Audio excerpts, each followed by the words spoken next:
This is different. Even did this yesterday. Where to put you? Water's over here.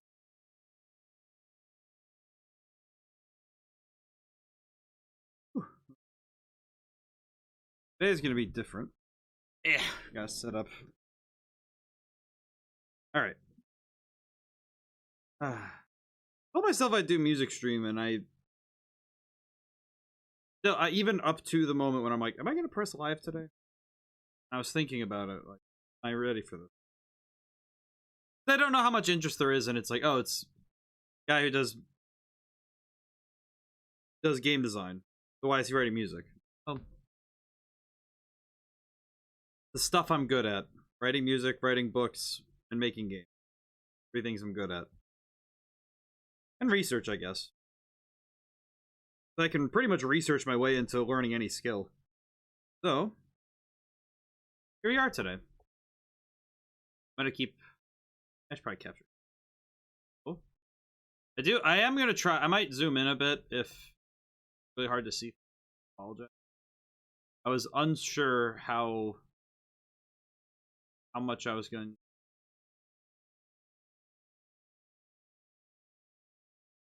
I need to remember that full screen is F11.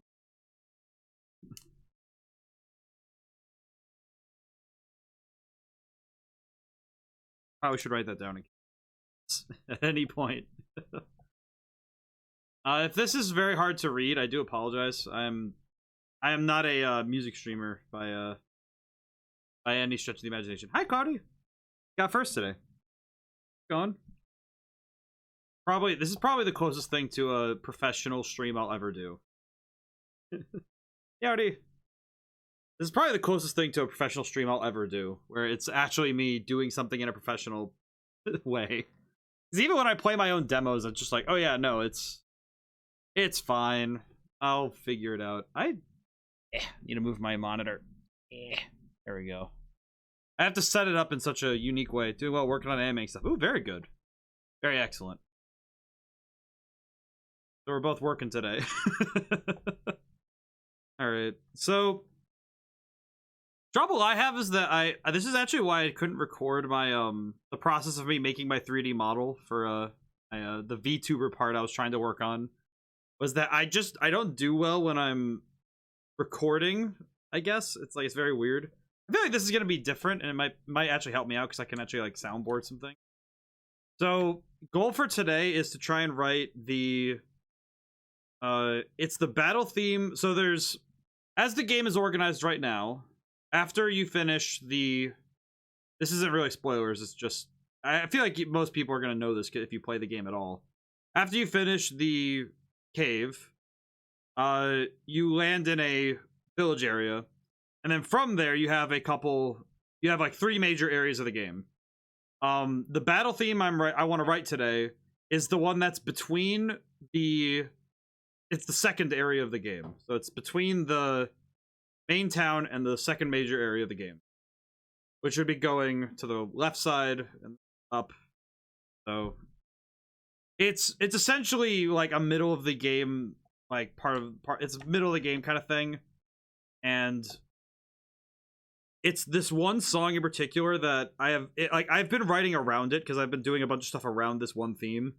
And I feel like getting it done today would be a good thing for me to have done, especially because I've been like writing boss themes and other themes that go past that point in the game, and I've written themes way past it, and I've written all the stuff before it, but I have not gotten to this particular song, and it's been getting to me, so I think it'd be a good idea okay. I do apologize though for anyone listening to it, especially Cloudy. I do apologize because it might be a lot of me re-listening to things. But I hope the process is. I feel like talking through it might be a curious exercise for me. I'm not used to this. I am not used to talking at all when I work. I actually, I'm pretty bad about. I don't talk much when I'm working during the day, and if I do, it's because I directly found somebody to talk to. Like I'm not. It's first. All right, so I like to start from drums. Probably decide BPM as well. BPM's the speed, so should probably decide that before I get to. Most of my themes are in the 160s because I just like the speed of it, but if bring it down. Then again, all of my music is really fast by comparison to most songs. I tend to write like BPM for me tends to be pretty high because I prefer higher paced music. You know, just I like the fast paced stuff, so I'm not a big fan of writing battle themes that are particularly slow. What's the speed of this one? Animating is the same, doing the same over and over, but adding more additional parts to it. I guess that's true, because when you're writing and when you're making like an animation, you're kind of having to watch back through your frames a bunch of times. It's kind of the same. It's a similar process where you have to kind of, especially when you're working in a digital space, you can kind of just watch through your stuff over and over and check it over. Because when you're working in a digital workspace, you end up with this kind of intriguing. You can kind of keep going through it. And I imagine for some people watching the process, it must be really weird because they're just watching somebody watch frames over and over to see how it feels. And it's kind of the same in music when you're working in a digital space because you end up having to listen to the same thing over and over. I think I'll organize it by, for drums at least, I'll do 8 measures.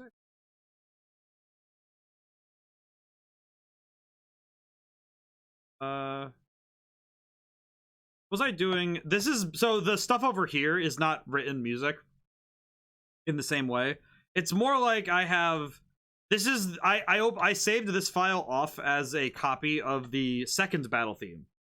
This is one of the ones I've already finished, so I have the beginning of it already, so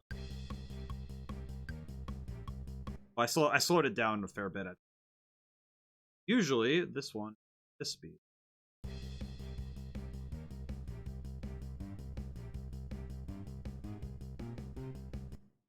That one's pretty good. I like that one. It's a little bit less intense than some of the other the battle themes I've written. Boss themes.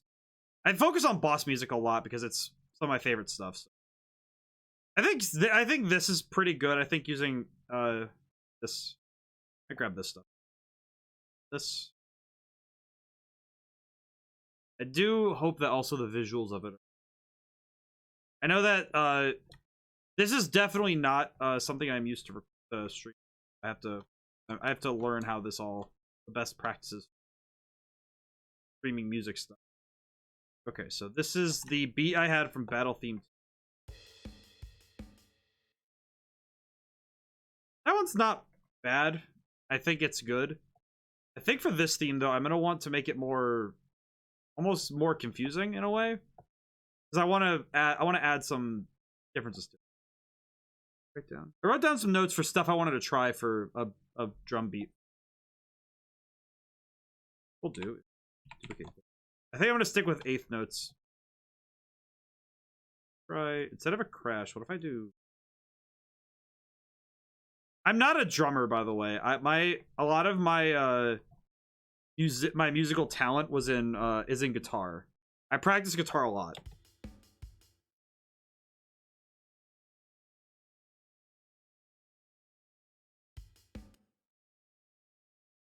Yeah, I think I see something I can do.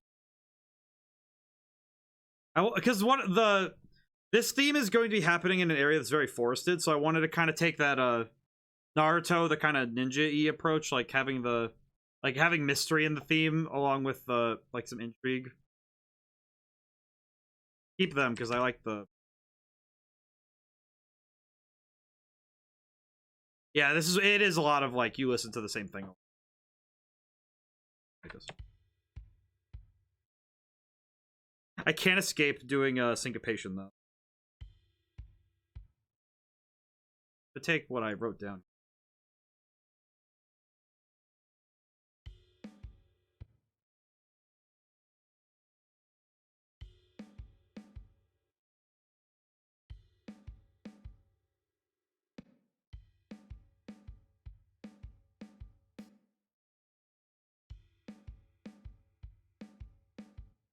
That's not too bad. I kind of like that actually. I don't know. There's something weird about the atmosphere. Okay, this what do I do? Audio weird? Hang on. Either my audio's weird or my ears are wrong. Hang on. Ugh. Maybe I just need to pop my ears.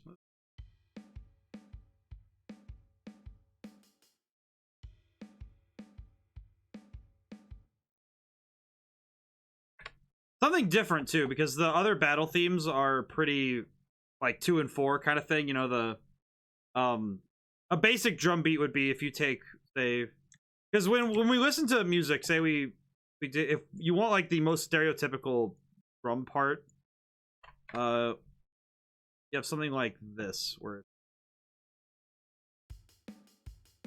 that's pretty easy. And it's like, it's funny because when rock and roll music was starting, when like rock and roll started building up as a style, this particular drum style, like pattern became commonplace because it was so different, because it carries energy very easily, but nowadays it's very typical. You know, it's like, okay, this is a very standard drum pattern. So sometimes, for me, it's like, if I want to mix it up, I want to try something different. It's like you have to move things off of the on. So in music, there's on beats and there's off beats.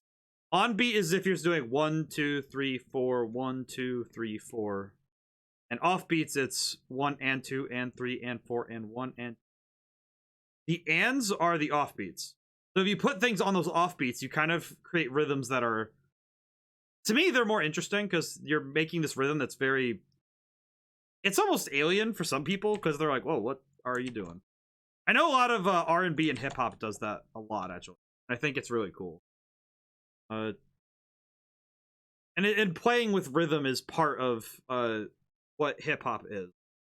And all genres have something you can learn. Even if you're writing orchestral music, you can use some stuff from other genre. Like genre, I feel like genre to me just means nothing. It's kind of like a nothing statement. Like, oh yeah, I write in this. It's like, all right, cool.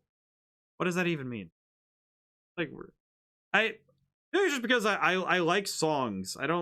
Genre doesn't mean much for me for liking something. It's a matter of, okay, well, what does the song do for me? So starting off with 2 measures of nothing with hi-hat.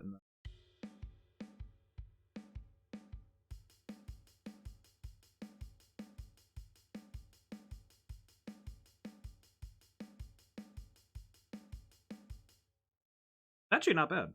Like, basically anything as long as it sounds good to my ears. Right. And that's kind of where I think that's what I think nowadays, especially for a lot of people like, they just like songs, even if they can't quite say why they like it. They just say, oh yeah, it's good. And it's like, a lot of people lack the quality, like the ability to describe why they like something so much. It's just kind of like, no, it's good. And they don't necessarily need to even say so much as like, okay, what about this do you enjoy?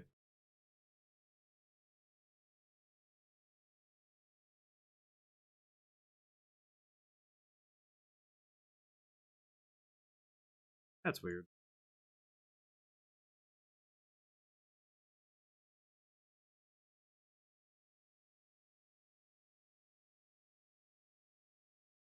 I'm confused why this is adjusted.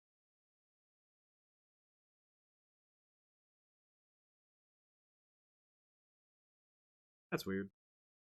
But I think music is one of those things where now genre means very little for some people, whereas I imagine for some people, me saying that genre doesn't matter is kind of like oh, what are you even talking about? That's horrible to say. It's like, I don't know. It's just whenever I listen to music, I listen for what makes me feel. Even if my feeling is like, oh, do I want to feel mad? Do I want to feel upset? Do I want to feel sad? Do I want to feel hopeful? It's like, oh, well. I think it's almost better that there's variety and all.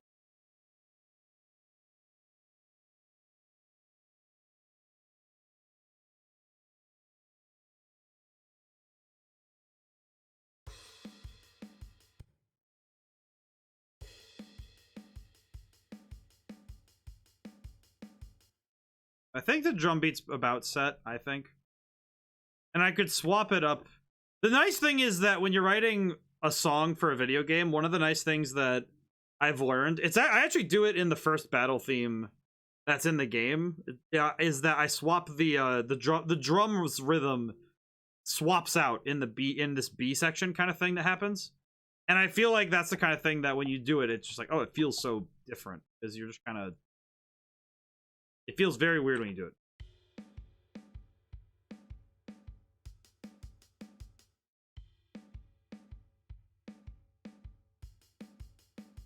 Yeah, I kind of like it better like that. I can see why I made the decisions I did. Let's see. Oh, don't need too many repeats for this. I don't think. What I'll probably do is like 4 measures here, like 5 to 8, like here. Do the first version of the melody. Do the melody with harmony for here. And then, like the same thing here with like harmony. Second version is when I do the change. It's like rule of 3, do the change.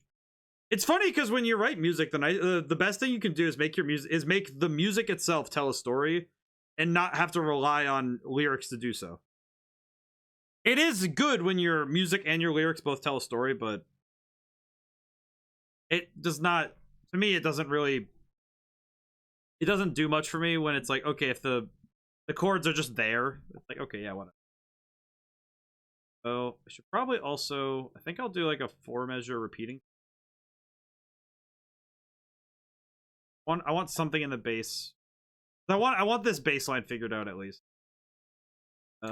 This, because thankfully a lot of the music from Future Savior. Thank you for claiming second. Good to see you.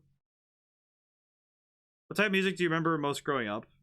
Weirdly, a lot of classic rock, actually.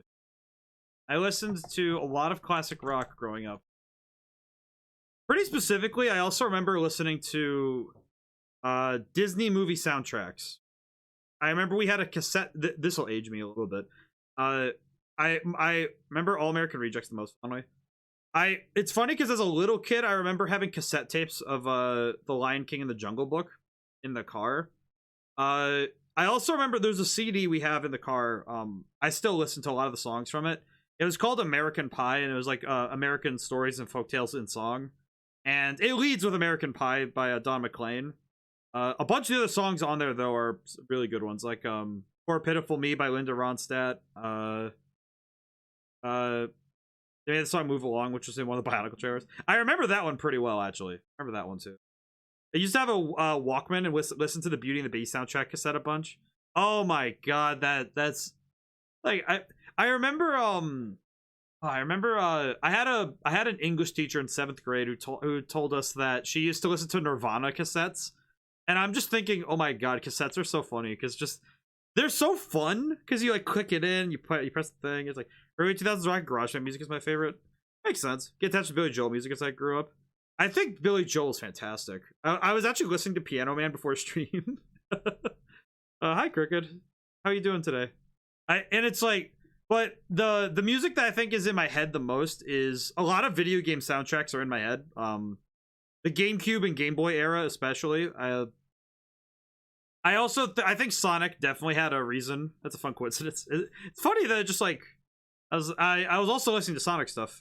I set my music to shuffle when I'm sitting here. Sometimes I curate stuff, but before stream I always listen to music. I always spend like 15 minutes listening to music to get myself awake.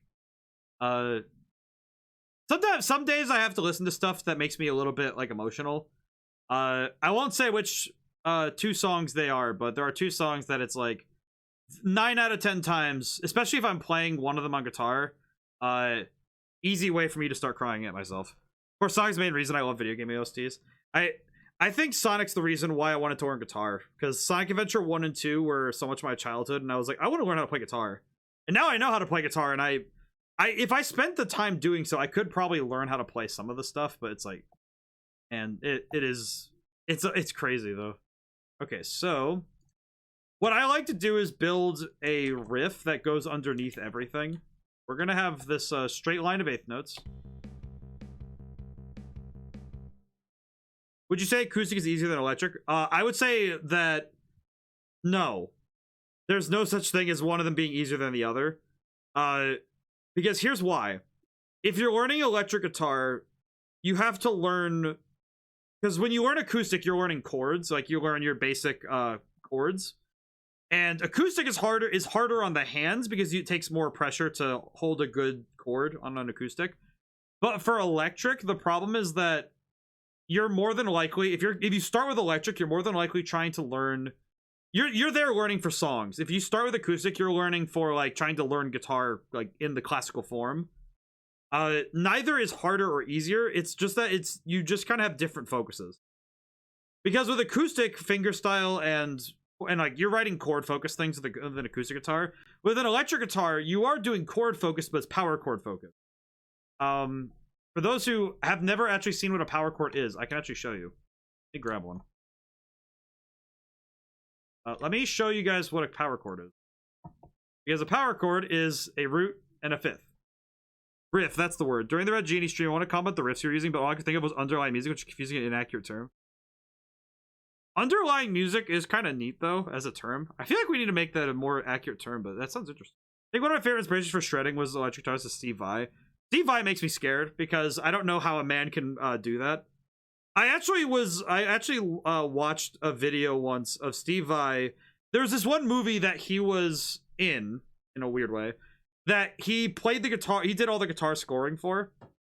It was about the devil giving this guy guitar skills so he could get into music school. And then Steve Vai played the devil, and he also did the guitar work for both the devil and the guy who was playing the guitar. And Steve Vai is an unnatural being because he is scary. His guitar work frightens me, but it's impressive. But a power chord is, in music terms, a root and a perfect fifth. A perfect fifth is just an interval. They recorded him making the Halo 2 Mjolnir mix on the first recording, so just having fun with the Halo C thing. He's insane. But a power chord sounds like this. Oh, that's so interesting. Yeah, the guy's insane. Steve Vai is... If you ever listen to Steve Vai's guitar work, the guy is just unhuman. He scares me. But he's really good. But when I write music, I'm kind of stuck between... I know enough about music theory that I could write, theoretically, like, rule-following music. But I know enough to say, okay, well, I'll break the rules where I think it'd be fun to try. But I do think that Steve Vai is crazy. But a good riff can make a song. Like, in the demo yesterday, or on Friday, the main riff of the battle theme in the second half of the demo, that one is based in the blues scale. It's based on using that there's a flat fifth that the blues scale uses that's really fun to mess with. I actually asked for my brother for help with figuring some of that stuff out. He's twice the musician I am. Because if he was playing two parts as devil and player once, he was literally referencing Robert Johnson. He said to have made a deal with the devil and have the same ability to play two parts at once. Yes. And that movie is insane, by the way. If you ever want to, I don't know exactly what the movie's name is, but if you ever have the chance to watch it, it's really interesting. It's also, you get to see Steve Vai being just godly on the guitar. It's like an hour and a half of him just being cool. The other song, this is one of the other battle themes. I actually just copied the file over, and that's what I'm working right now. But a power chords are really easy to work with in theory, because you're just kind of working with these really cool sounding, because it's like, these sound cool right away, right?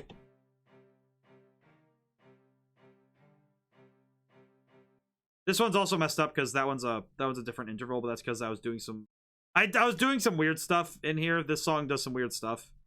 But that's because I do things and I think it sounds good and then I don't think about it. Analysis for my... It's a little quiet. Oh, I can turn that up. I was worried about it being too loud, I will not lie. Because when I'm mixing music, I have it up louder because I like to make sure that it's balanced properly and that I can hear every part, so that when I'm working, I know if everything's coming out okay. So in my head, it's pretty loud. So let me that isn't what I want. Hang on. How about now? I should probably turn it. Trouble is that I don't want to blow your guys' eardrums out, so let's do something like this. You see if this sounds. That's too loud. Oh, that's a +2. That's not.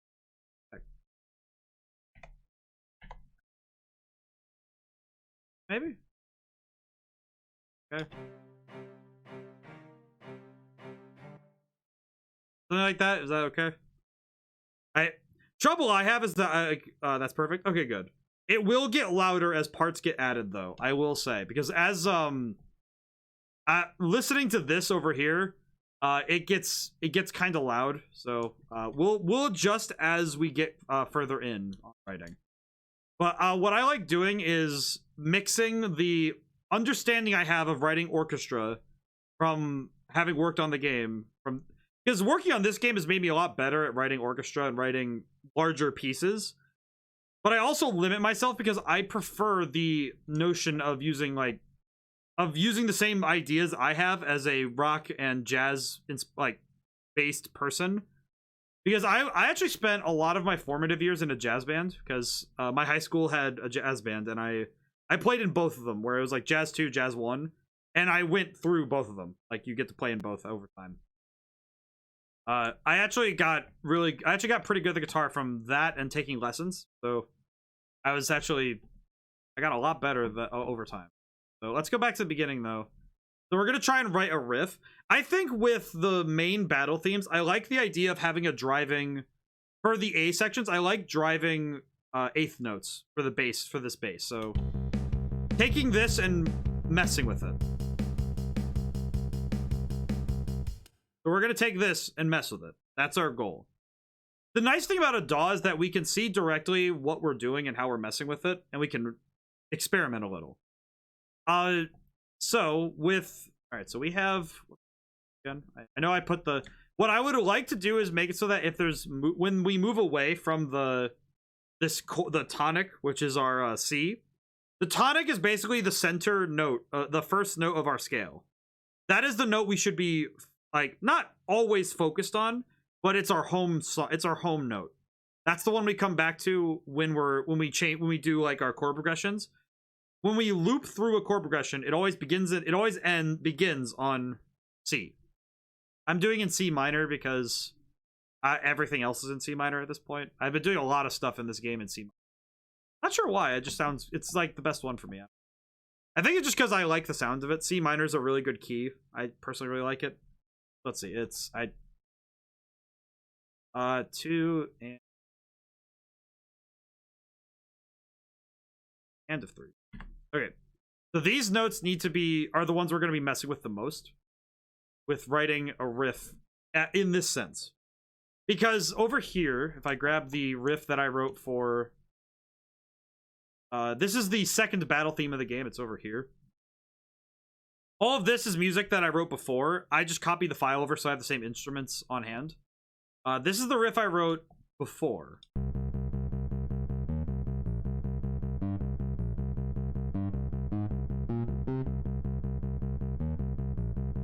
That's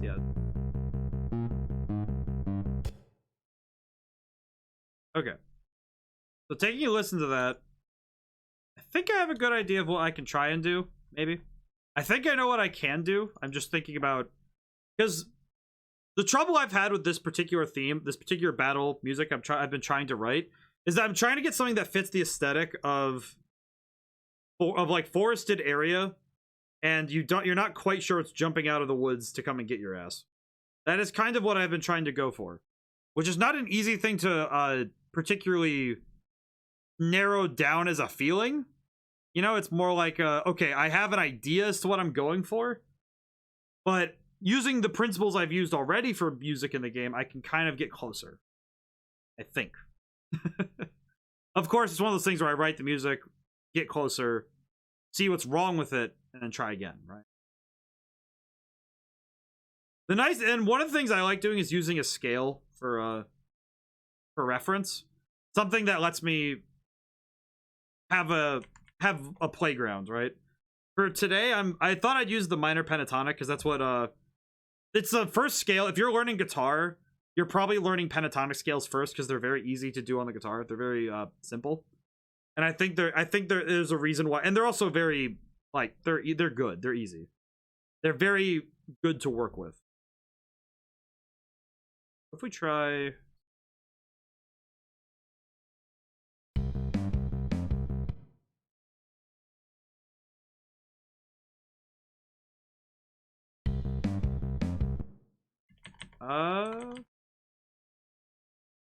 Trying something here.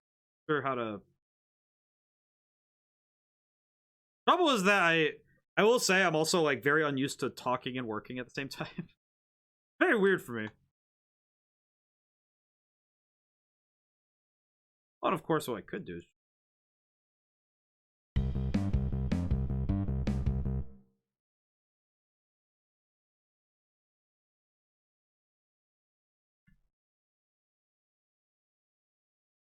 weird.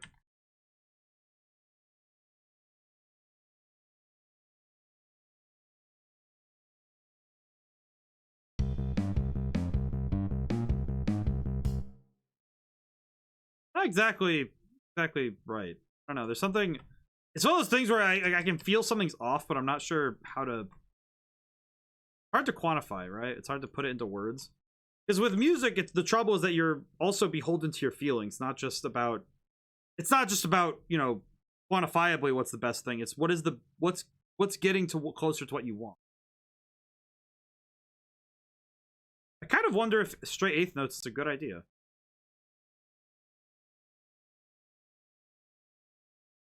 Sort of, just so I can work with something.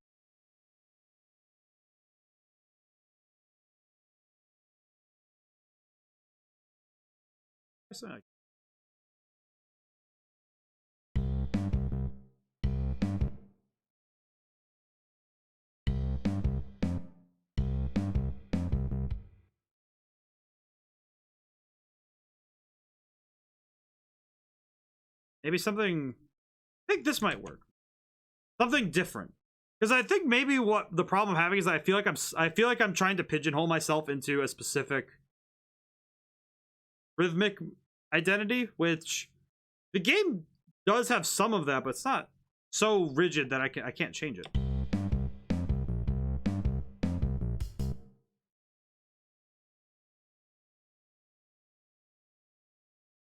What if it's when the drums come in that I switch to overlay it, this, add.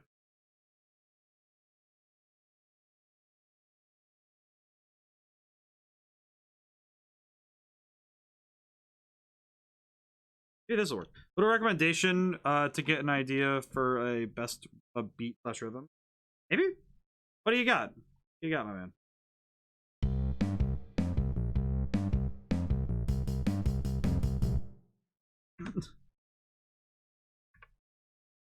Trouble is that I'm like the trouble is if I want to listen to a reference, I'd have to like mute it on stream, which is a little difficult.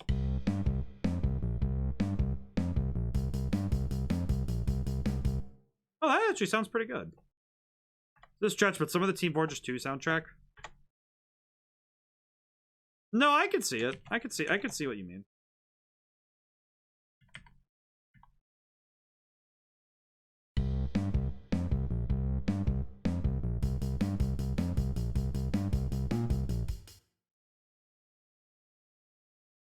I think I got it. If I take this.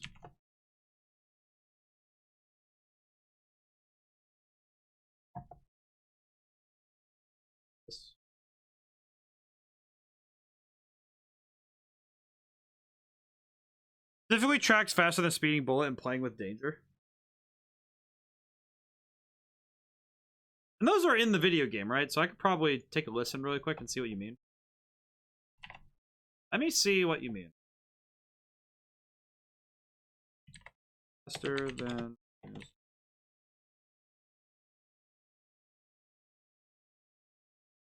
Make sure I turn this down.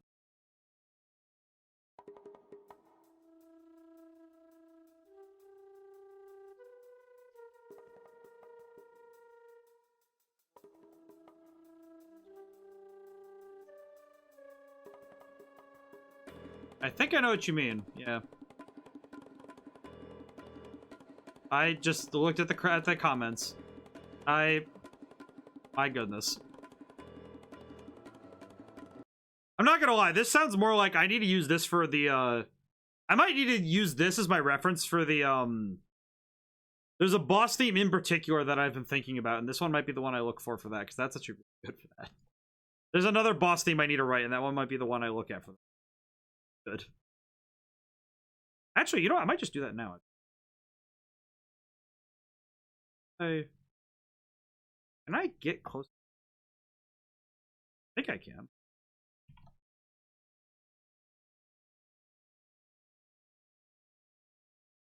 Actually, I'm pretty sure I can get close to that rhythm.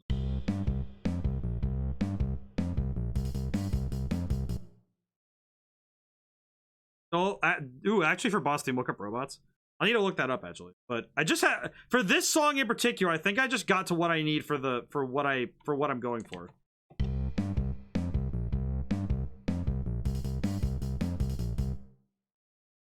Yeah, I 1, 2.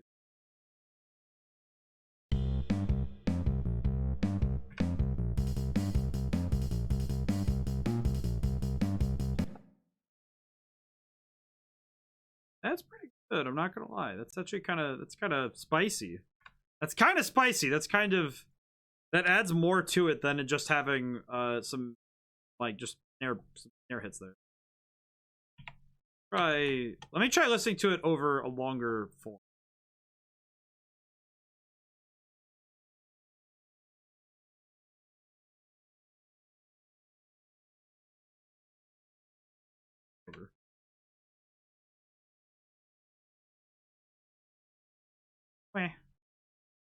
Troubles that I have to. For some reason, the display is a little bit laggy when I'm doing this same time, so a little strange to me. Meme of guy looking at smoking AirPod. Spicy music. Spicy music's the best way to describe when you have songs that are like specifically very, like they're spicy. You know, you can tell they're like they move, they shift, they make things shake.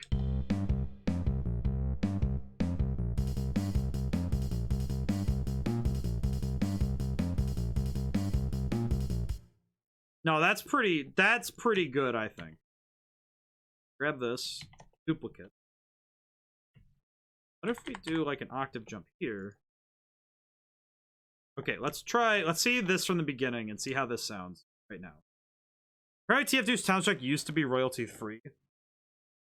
Interesting. I didn't know that's kind of fascinating. How the heck would you? Nahamaha, how's it going today?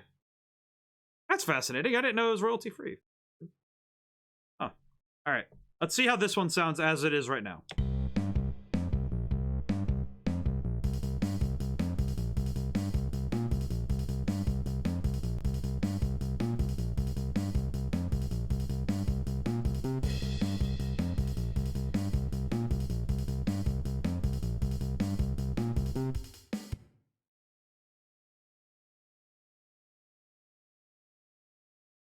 This one needs to this repeat. No, we'll just leave it. I'm good. How about you? I'm doing good. I'm definitely feeling pretty good now that I've got my rhythm under me now, as it were. I feel pretty good. I've spent some time this weekend relaxing, even though I spent part of today doing bug fixing for the game. I actually did get right on it, and I was like, no, I gotta go. I gotta address some stuff today. I felt like I need. Okay, so this in mind. Have this repeat. This is about 20-some seconds of music.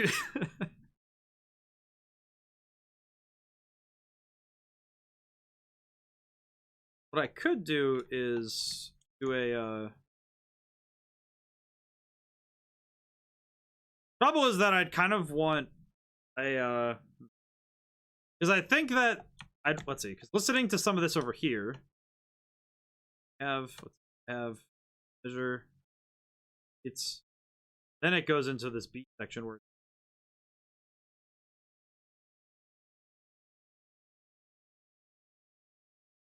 seeing how I did that over there, I think I know what I want to do for this one. I will say I'm really proud of this particular beat because it's similar to the one from the theme that's in the demo, but it's not quite the same. I'd have to speed it up a little bit. Hear it in its actual. This B section that I did for one of the other battle themes, because this stuff over here is from another theme. I just copied it over from that file so I could have the instrument. This part right here is really nice. I kind of like it.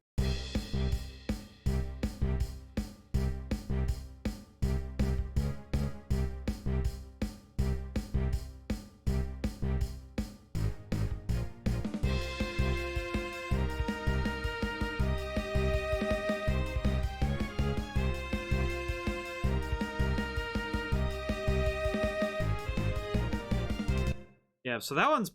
So if I take the ideas from my other music and just... I have to take the idea and put a new spin on it.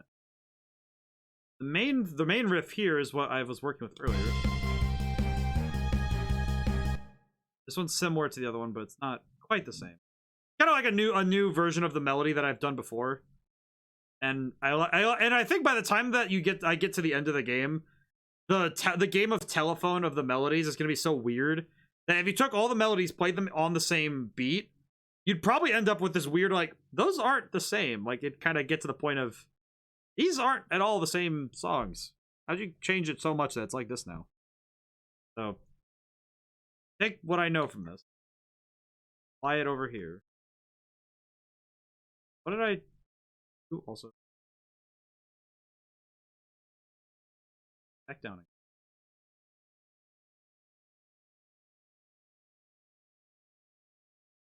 In isolation. I'm trying my best to get down what how this is going to be. I think it's basically just hitting the... I know this one basically just hits the beat. Yeah, because it's hitting wherever this changes, it's hitting those. Drums kind of do the same thing. So I probably want to follow that same principle. The thing I've learned about writing a soundtrack for a game is that you want to follow the same general design principles across the whole thing. And when you're planning out, like, that's the only thing that I think, whenever I get around to doing a retrospective for this game and making a video about it or a stream about it, probably gonna make a video about it, just write it up and record it and just it over some, like, Shin Megami Tensei, some, like, Red Genie gameplay or something. Like, I feel like the thing I should have done, the number one lesson I've taken away from this game is plan. Because, oh my god, I could have planned so much more ahead of time. Because there are some things that it's like, yeah, I did not plan enough ahead. Like, because most video games go through a longer period of pre-production than they do actual production. Where you're spending a lot of time planning and figuring out exactly what's going to happen, how you're going to do it, how long it's going to take. And you spend almost as much time planning as you do actually making the game. And I did not do that. Because I figured I would figure it out. And that's not true. So I need to, when I move forward, when I do like a retrospective, I'm going to be telling myself, like, how many times did I repeat it here? I think I repeat it at least. Yeah, I do it twice. Keeping in style. Actually, wait, what am I doing? Exit full screen. I'm going to save the file. Theme 3. Save Battle Theme 3. I'm going to go check Battle Theme 2 because now I'm kind of confused.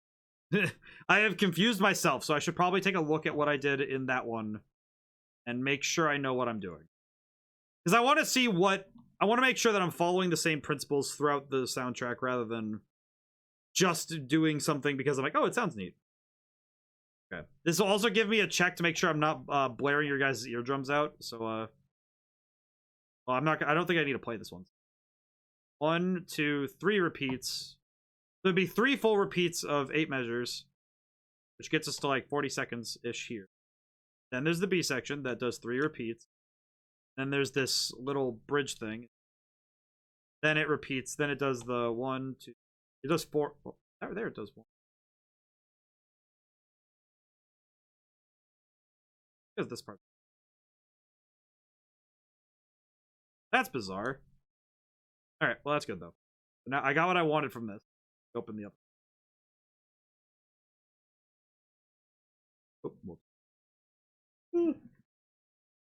Okay. Then full screen. So probably could do 3 repeats then. So 3 repeats, then B section. I actually really like writing my music like this, where I decide the core of it first, because that's far easier for me, because then everything else can kind of build up on what I've done. Specifically, by having a good rhythm and bass line, I think that every song gets made better.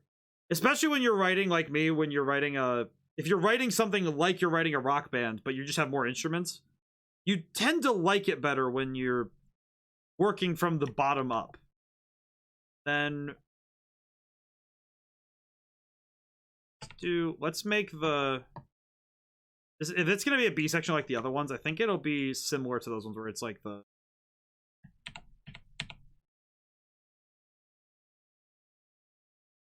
what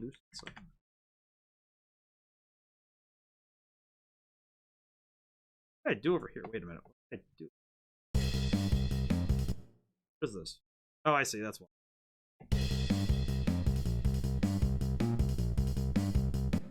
Okay. That sounds pretty good, though. I do.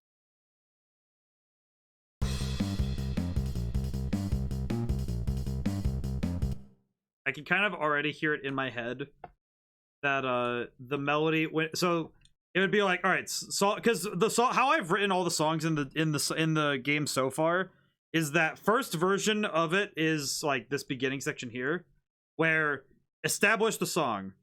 Second part is establish melody. Third part is establish melody with harmony. Third, like, well, first part there's no melody, repeat melody with harmony, repeat melody with change, go into B section. That's kind of how I've been doing it so far. And I think that's because that's easy. It's especially in a digital workspace, it's really easy to denote where the changes are and how you're going to move between sections.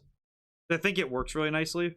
I think it sounds really good, especially when you listen to it in practice. I think it's a bit weird because I imagine for some people I don't know, it's like, I feel like if I were to ever analyze my own music, I would be very lost myself, because sometimes I'm like, why did I do this thing? What benefit did this give me? But I think sometimes it's also just, it's fascinating, the sort of tactics I come up with to get music out of me. This one is, okay, this is going to be where the 1, 2, 3. Yeah, because it's 30 some seconds of music, then that's fine. I think this one might be a little faster anyway. How's your guys' weekend? I spent a lot of the weekend trying to relax, play some games, keep myself busy. Spent a fair bit of time just trying to not worry about the demo too much. I did have to go and fix the survey though, because the survey was broken. It wasn't allowing brain work with me here. Wasn't allowing input. Like, I couldn't get answers, so what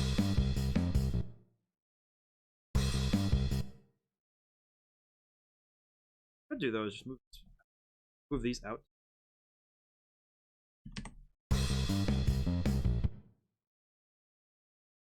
This will need a change, so this is.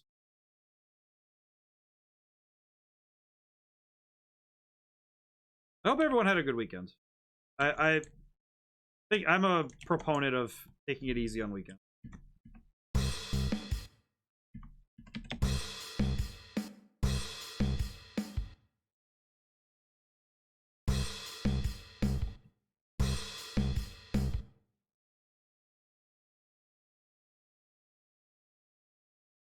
I think I'm liking if for a B section it'd be.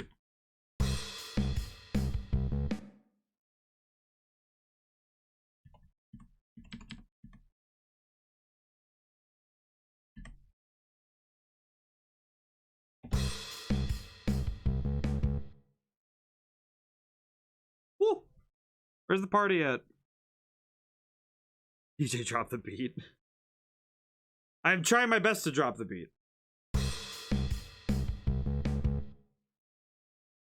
Probably could actually use a exit full screen. How's it going today, Devil Flurry? Triplet grip. This is probably one of my favorite tricks for doing getting beats though. You need the boy on the party. Okay, I can bring him in. I can bring him in for a little bit. He does have tomorrow off though, so I do want to give him like proper sleep. I want to space this out.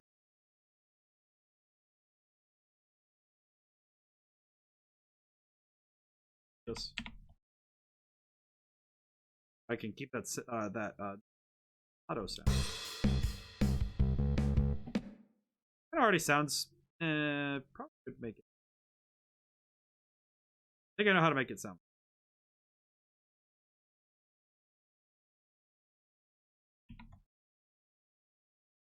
Like this, maybe.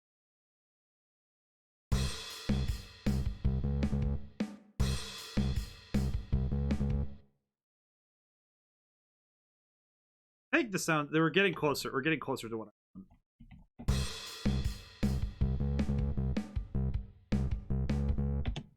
How's the music going? Pretty good so far. We're making some good progress, I think. I'm trying to get this. I want this battle theme in, so I'm like, all right, this is good.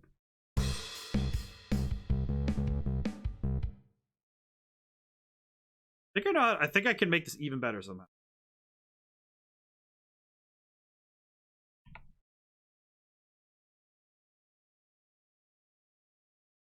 I like this, but hang on. You trying to get it all by yourself? This for battle? Yes. So I am right. This is all just me like writing it up as I do. I have some notes here for, like next to me, so I can for how I work usually.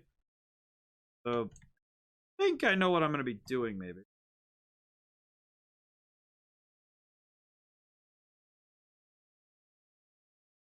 What's that look like?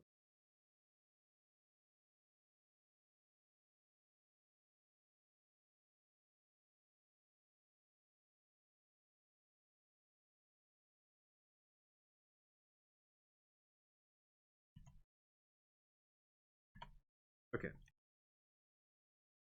That's good to know.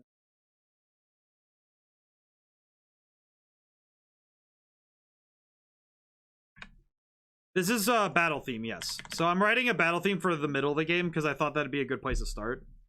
Also because, man, it's one theme in particular that's been driving me up the wall. Nope, too fast. Yeah, that sounds really good. What if I just replace it with something like this though?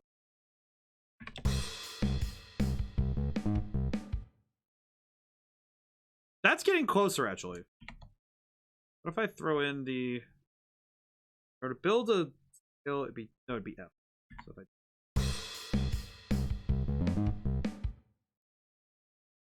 I think I'm getting closer to what I want. I'm just trying to figure it out. Trying to figure out how it'll work. What it would look like if I did... Maybe?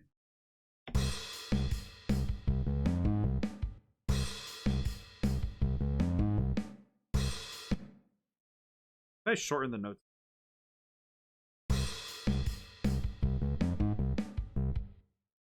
That's interesting. Kind of weird. There's something about it that's really cool, but just kind of like off-putting. Trying to figure out exactly what. Trying to figure out what exactly. I think it's just I need to get rid of that third note because it's not really helping.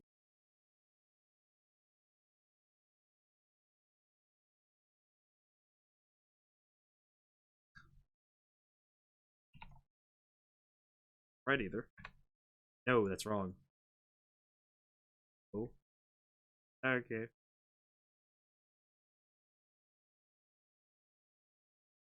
I think that's pretty close though. We're getting much closer to what I wanted from Drifter. How's it going today? Maybe so. Not bad to have a section be off-putting and surprise listener. It usually has to come from at the right time. Right, and I have to remind myself that it's like this is like, you know, hang on. Let me leave it as is. Let me leave it as is. As I have it. Let me try this. I'm back to work. Ah, yes. And I've taken a look at Family Tracker. I have not gotten to get to it yet, and I need to. It's really cool, and I need to look at it. Starts on end of 2. I need to look at it myself. It's very cool.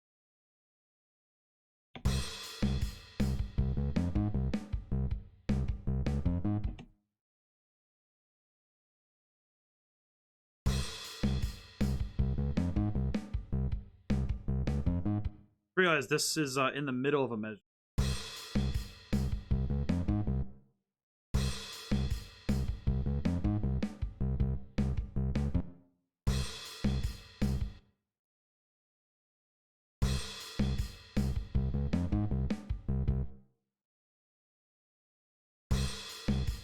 I don't know how to read music sheets anymore. And I realize I don't know a single thing about music or transcribing music. Don't know how to read music sheets anymore. I will say that the only reason I have it in my head so like memorized is it is almost exclusively to the fact that I took a lot of music classes in high school. And I was in band, so I got good enough at reading music that my brain is like, okay, yes, you know how sheet music looks like. You do piano sheets, but nothing else. Well, here's a bit of a secret that most people don't. It's not even a secret, just most people don't realize it. When you read any music, I was in the choir. Choir's pretty good. I had fun. I think singing is fun. The singing is the first instrument all people learn how to use. Even if you're not quote unquote good at it, you should at least try singing because it's good for you. Even if you're bad at it, it's fun. You still have fun with it. It's not even about good or bad. It's just enjoying it. But all sheet music is the same. It's just that when you're reading for a trumpet, it's just that if you're going to take a trumpet piece, because it's a B flat trumpet, for example, it's just that it's a step down in terms of intervals from C. So you have to transcribe up a little bit if you're trying to understand what the notes actually are on like a piano. But in theory, you could do what I do sometimes and just play what's there on the tuning of your guitar and see what it sounds like, and it's just fun.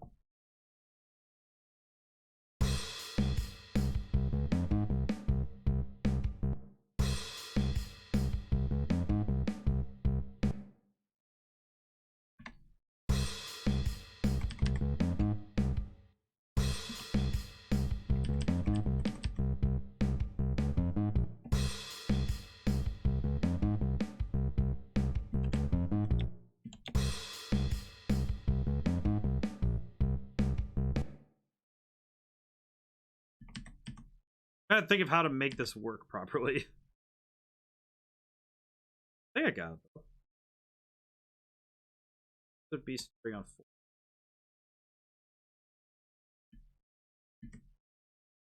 4. Yeah, getting context. This is very weird.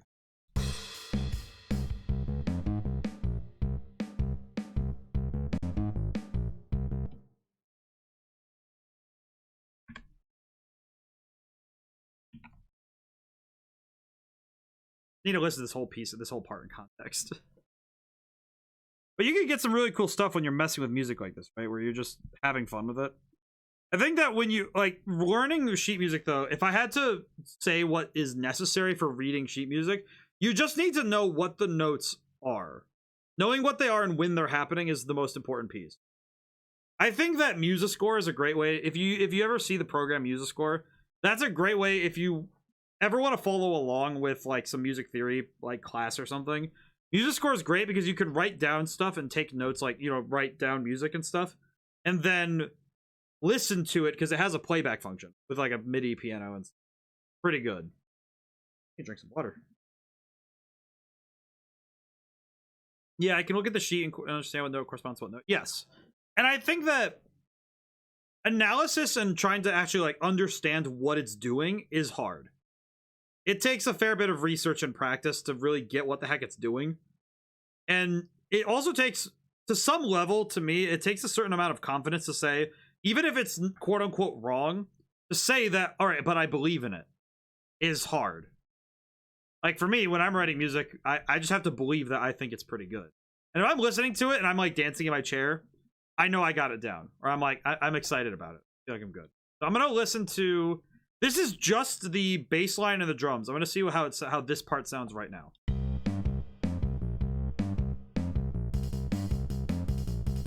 What I will do is grab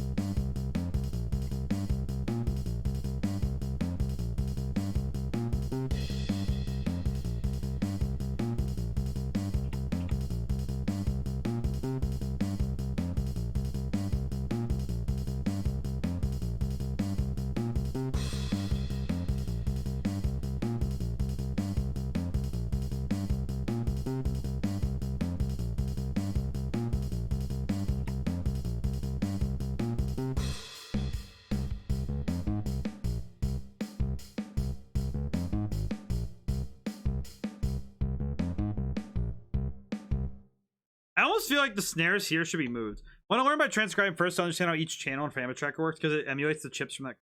I feel like that's a fair point. I feel like that's a good way to take to it. Should I be looking at it in a different way? I think. Well, it depends on your goal, right? I think it would depend on your goal with this, because if your goal with transcribing the music down is to literally transcribe like songs that you've heard before, I think that's a fair way to do it. Especially because your goal will be to emulate the sound you already know. And that's easier than coming up with something new. Because making versions of something that exists already is fairly easy because the sheet music or the sound itself already exists. And you can listen to it, especially in our modern age, you can listen to it over and over and get closer to matching it with the instruments you're trying to use. If your goal is to write new things by understanding old things, maybe not. Your goal would be then to read the music, understand what it's doing, and then try to do something that riffs off of it. And try messing with it. Okay, I need to also see...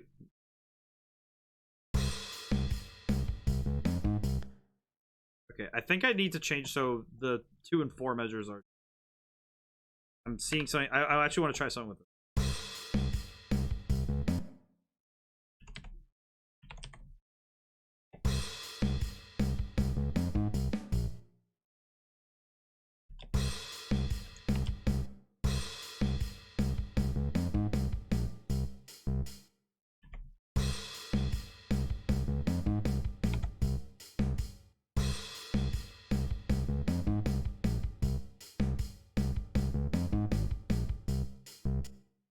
Yeah, that's a lot better. I can feel it. All right, now, whoops. You.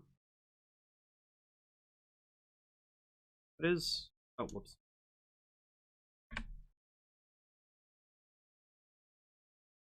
What have I done? Not duplicate. I duplicated everything on accident. That's my bad. Or this.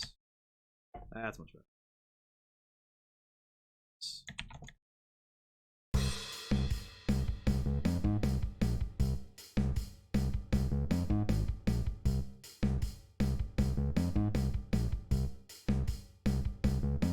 You can't see it, but I'm like doing this weird like shimmy in my chair, like I'm doing this weird like hand, like yeah, this is good. You know that one guy, King is it Darunia from Ocarina of Time? The guy who dances every time you play music in front of him. That's me every time I get something right when I'm writing music. I just start dancing in my chair. It is it's part of the creative process. Yes. Then have the repeat, because in all the other ones it does a repeat that includes some sort of change. Like I think this version I'll do just melody change, and yeah, melody change, and then third one I'll do the I'll make this part more interesting, which I can do by doing something really easy. I can do this.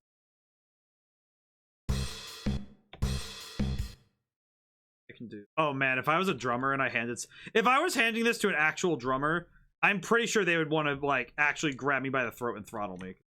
This is like hellish. This is hellish for a drummer.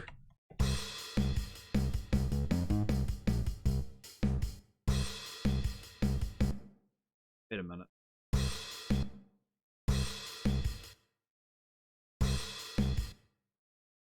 think I know what I can do.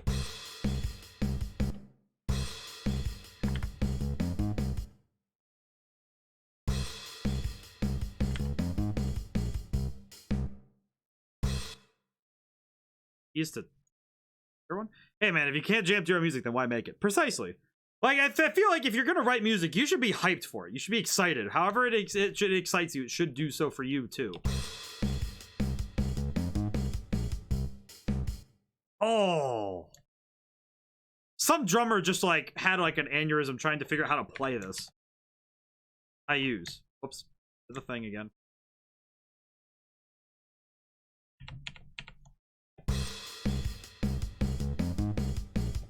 God, if I handed this to a drummer, they would actually beat me. Like, this is not cool. This is not cool for them. Oh, and now I'm gonna make it worse because I'm gonna add more kick drum.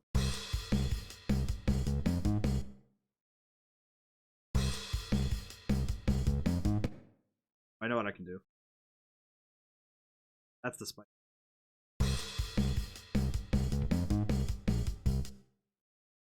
What if I just... Yeah, what do I do that in both?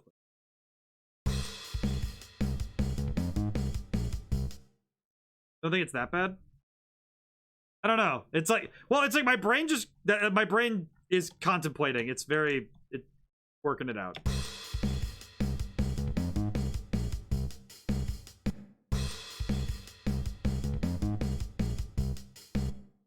I don't know.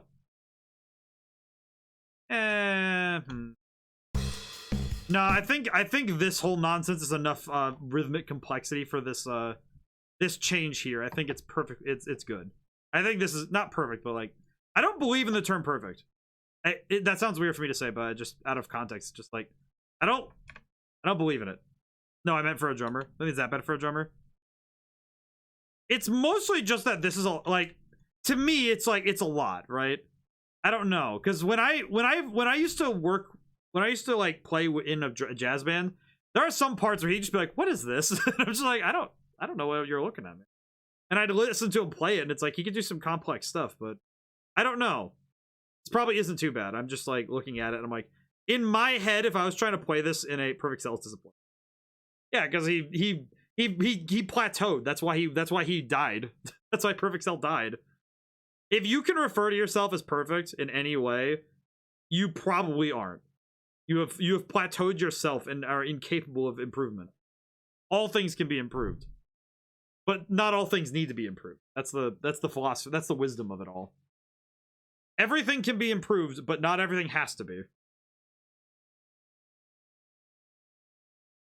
And to me, perfection is just a thing to chase. Perfection is the greatest myth of our time.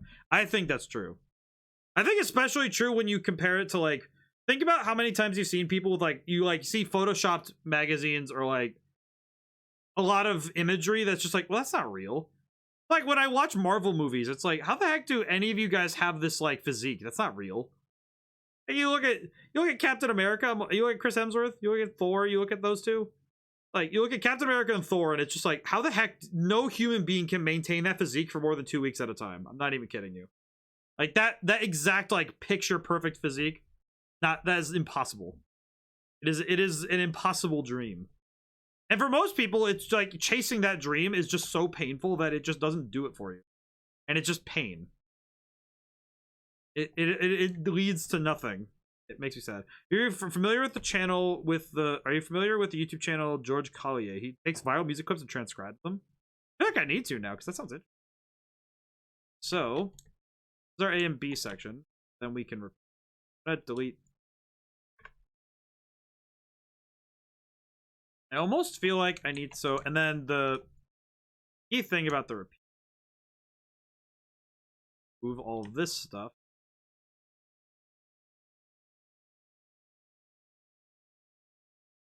Okay.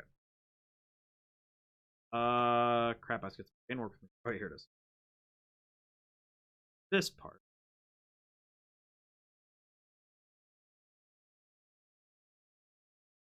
Stop it here. Well, this is the second repeat. I might as well just make these the regular crashes because they're not. The atmosphere is kind of there, but I don't know. I like having. I guess it's weird because as on the game design standpoint, I really like having the crashes. I like having these because they're actually quite. I need to listen. I need to go check out the channel later. I need to go check that out. I like having crashes on when you start a song. I like having a crash when you start a song in Red Genie. The reason I like this so much is that when you first start the song and you first start battle, I like it. I like hitting the like, you know, hitting the crashes because it immediately tells you, hey, you're in a fight, get ready, like brain go. And it's sort of like, you know how in Pokemon you'd have the, you know, the flurry of notes at the beginning of a battle, like that. but it's musical. Because you already have the psh, you know, when it does that like psh noise when you enter battle. But I like starting the battle music with a hit because it's a wake up call. I like doing that.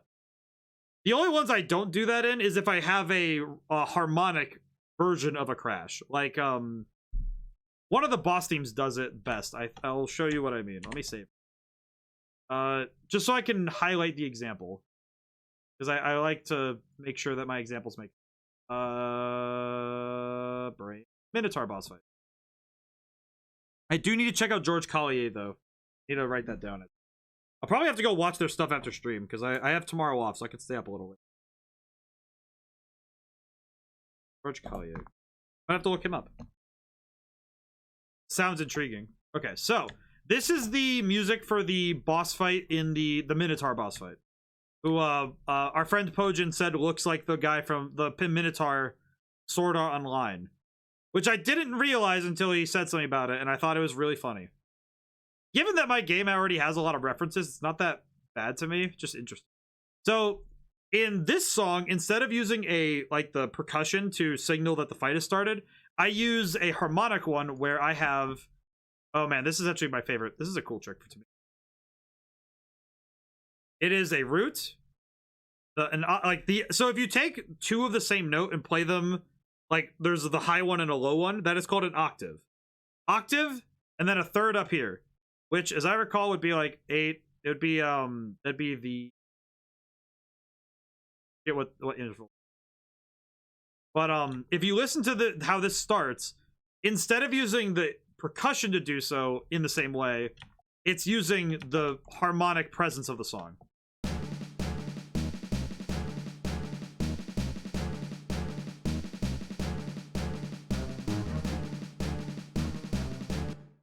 And that's how I started that boss fight.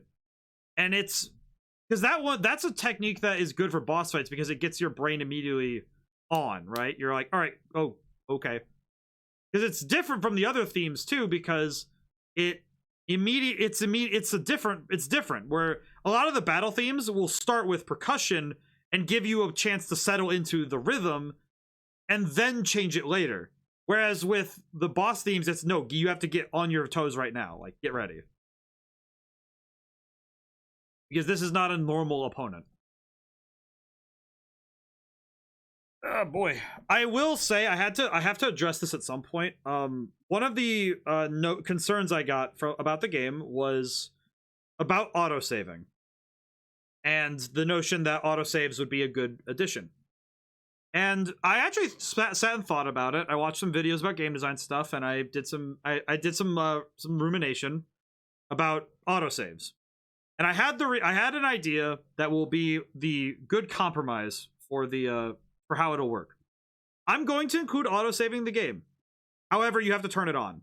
I am not going to turn it on by default. Also, because as a dev, I don't feel like having to mess with it. I don't feel like having it on because it also is a performance thing. Because for the RPG Maker, it actually is a performance thing, where it might slow your gameplay down a bit every time it has to load. It has to do the autosave. So, I will include an autosave in the game, mostly just because I like that it's an older school game. I grew up with a lot of games that you had to save manually all the time. So to me, autosaving is just like, oh, it's a convenience, it's a luxury, not necessarily like the standard. And I don't think it ever will be. I don't like autosaves in games like this. Well, in Sea Drifter, that's why I found that I will speak honestly. I found that point, that like idea, actually kind of frustrating, because autosaves are dangerous in this kind of game. Because say this is an edge case, by the way. Say you're going through the game and you have a fight that just goes horribly. Well, the autosave system, I don't have them. Like, I could, in theory, autosave only when you enter a new area. And that'd be fine. Hinted save points are all I need. You can already save whenever you want anyways. And see... Oh man, I'm gonna sound really douchey talking.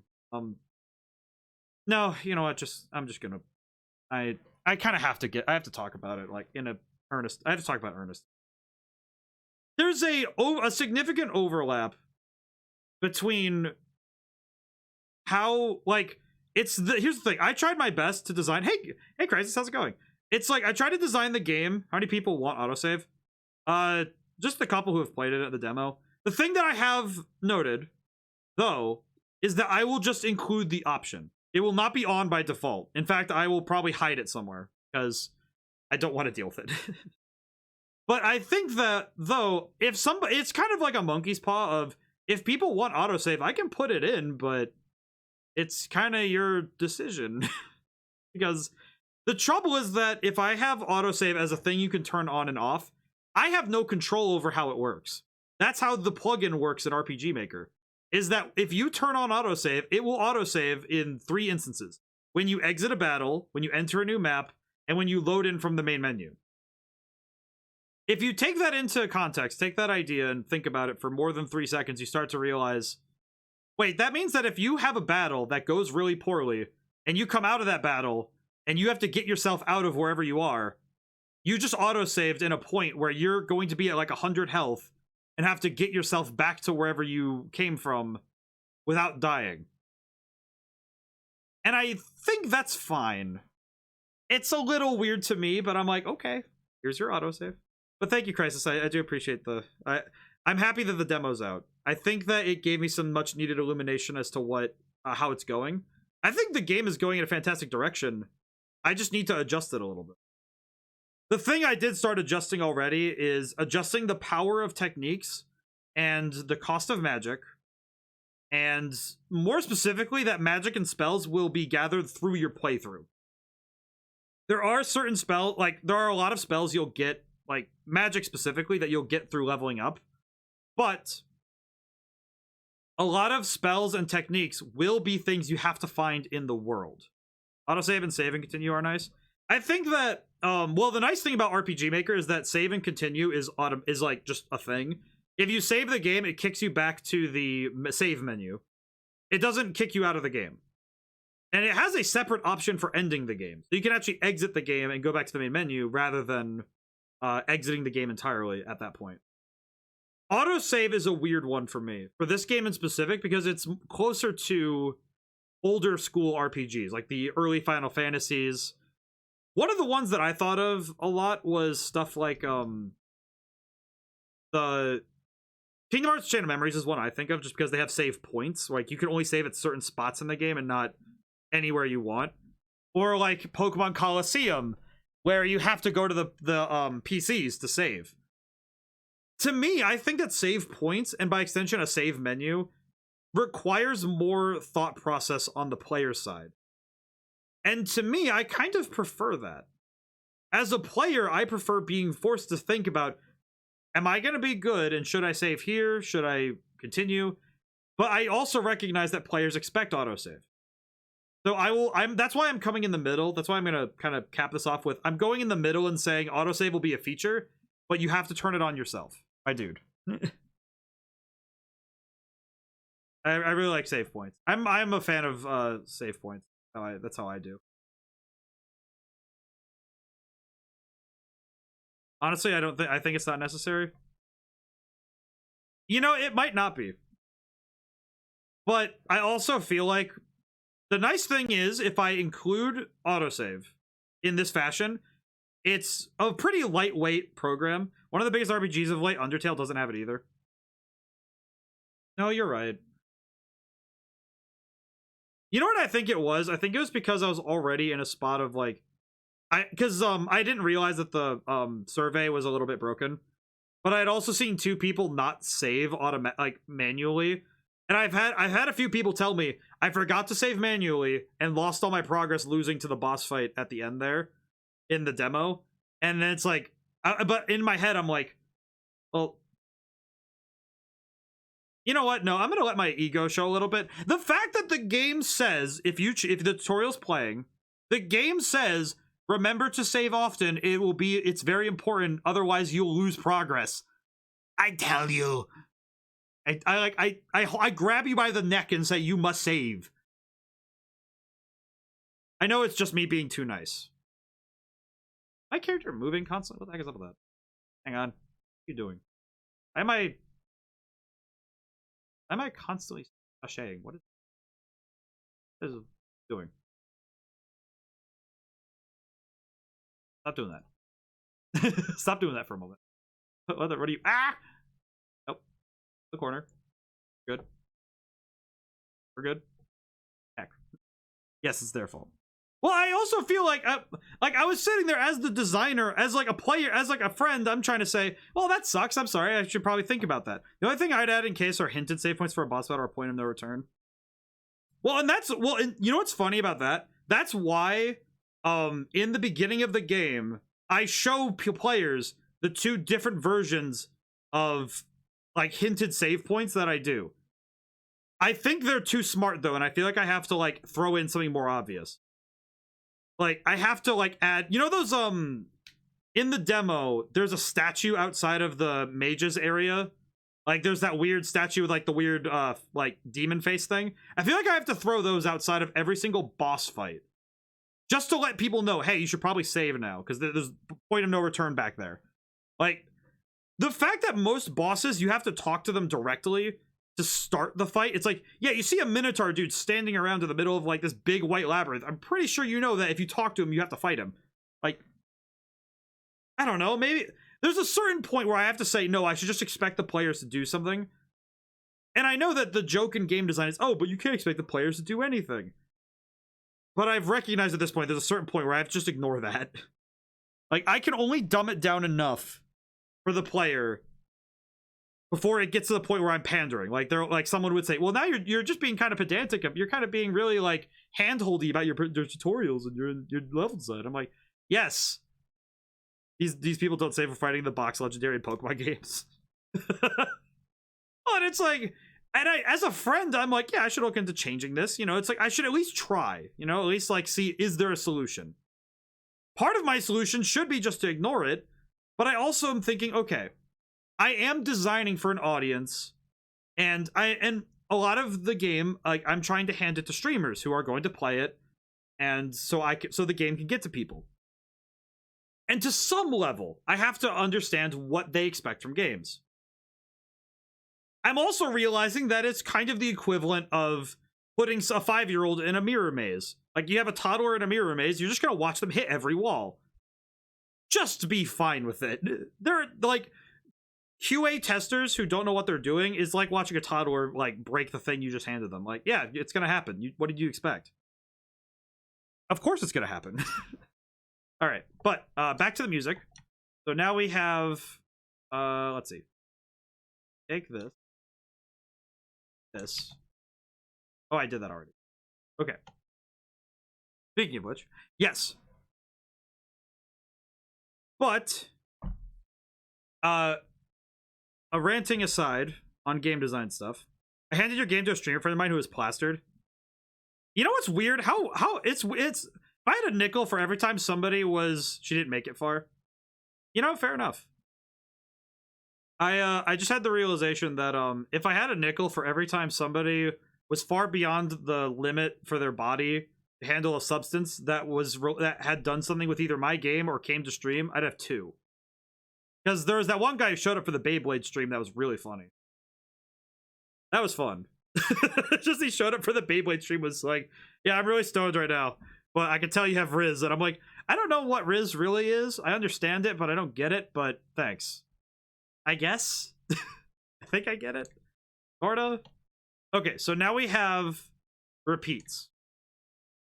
This gives us room to experiment. So what I like to do is, I personally, with specifically with the double bass, I like to have it have a simplified version of the electric bass line, because it lets me accent notes that are really good. I think it's really fun. So let me show you how I do that. We'll let me move away from ranting a little bit. So I think this would do.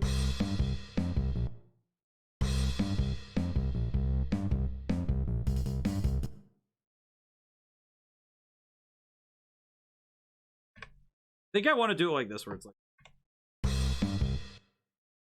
let me listen to it by itself. Actually, wait, that's, hang on. Listen to this by itself. Let me listen to this just by itself. Grab this. Okay. Listen to it by itself so I can hear it how it sounds.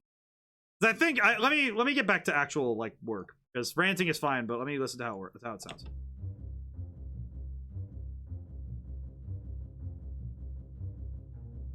Okay, so this stuff I want to tone down a little bit. Dun, dun, dun, dun, dun. Dun, dun.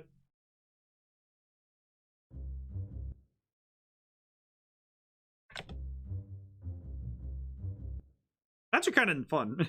Yeah, hinted save points would be cool. I just don't like being caught by surprise and not saving before. Had me thinking of those 70 beach songs a bit. They're pretty good, actually. Yeah, it's like what I try to do is, if the this is actually something that is pretty good in terms of the level design, is that if you see an area that is like weirdly narrow in the level design, there's actually a castle where the doorway is 1 tile wide. And it's very, like, weird. They're so good, I be vibing.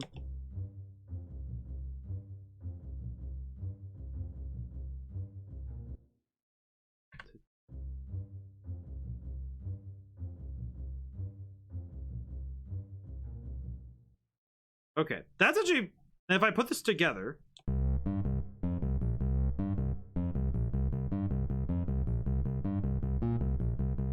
actually not bad. The double bass is kind of a flavor text, I will say, sometimes. Generally, it's mostly supposed to support the sound, like, support the bass line. Because the bass line, once you get into having all of the parts over here, the bass line can get lost if it doesn't have additional textures. So it's good for the bass line to have extra layer. This.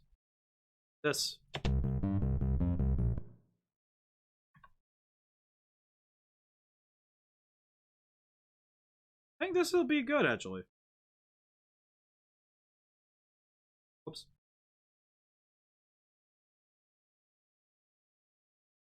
I had to think about that one. I appreciate this, though. I think I'm slowly appreciating actually working on music like this, because I think it's actually helping my brain a little bit, because now I'm thinking, okay, how am I going to come up with something new? Like, try this.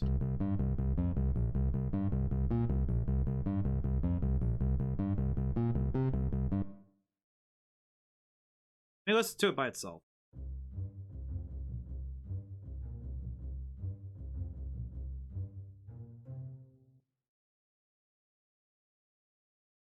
Copy it. Same throughout this whole thing, so now let's listen to some of this by itself.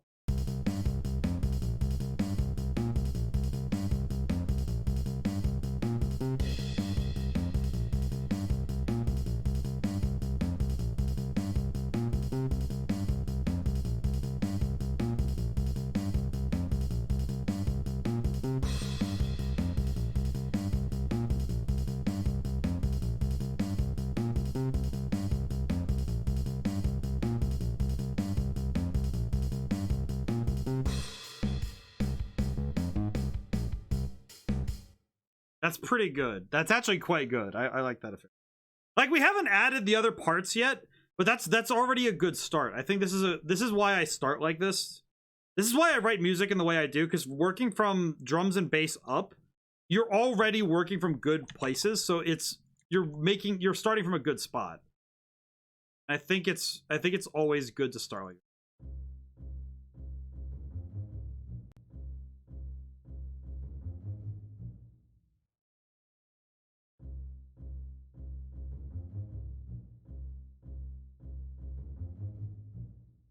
Why is this one going higher?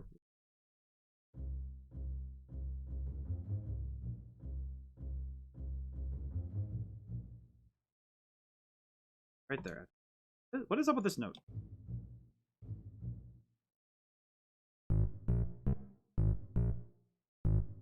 Sounded weird for a moment there. That's okay. So how like I said, I'm a very riff oriented musician, and it's mostly because my background is in guitar, and a lot of guitar work is either chords and playing chords at specific rhythms, or playing riffs and using those as the basis of how your song is organized. And I could just copy this and do so. And this is kind of the secret thing of Ableton that makes me happy, is you could do something like this. So this here is the automation of Ableton working. So when it hits this last measure here,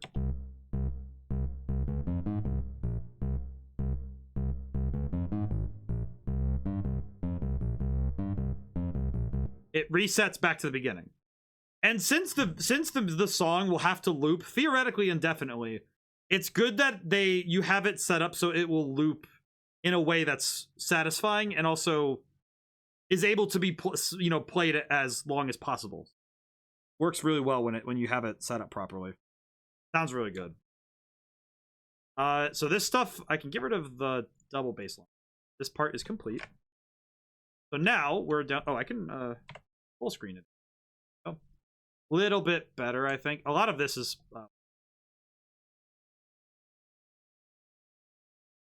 that's fine. Just put it back. Put it back. Let's see. Oh, I need to stretch a little. Yeah.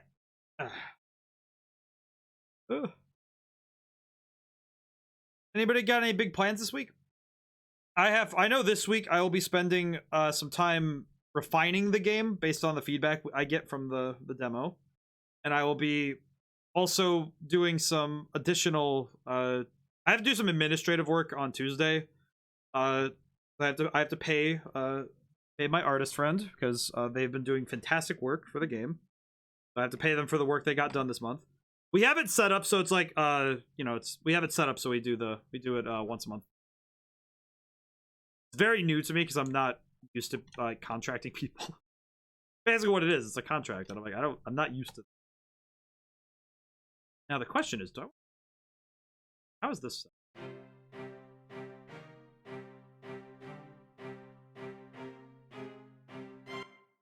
That's still really cool. I like that a fair bit, actually.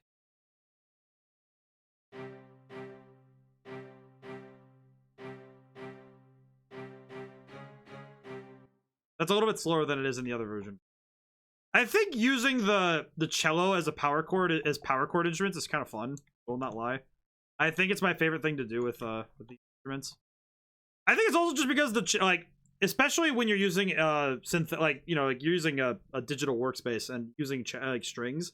I feel like using them as almost like using a section of an orchestra as a power chord machine is really cool, because it's not something that I don't think it's something that many musicians think to do. Like, hey, give a power chord to the make a power chord out of your cellos. It's like, what?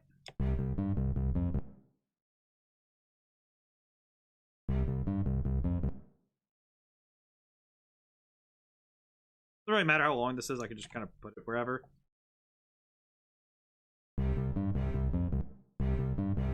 Oh, no. Actually, it does matter how.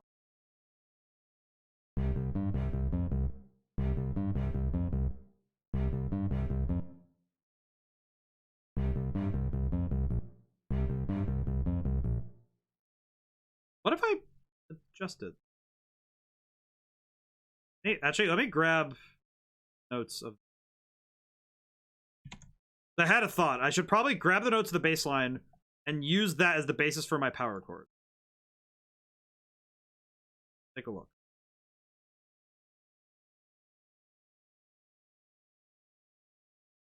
What if I do that actually?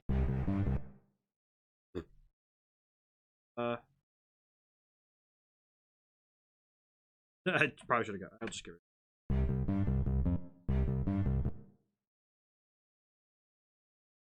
Could do an inverted power chord. That'd be fun.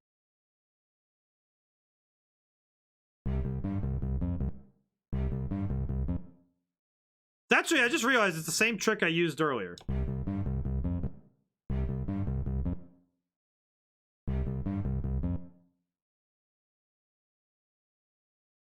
Curious.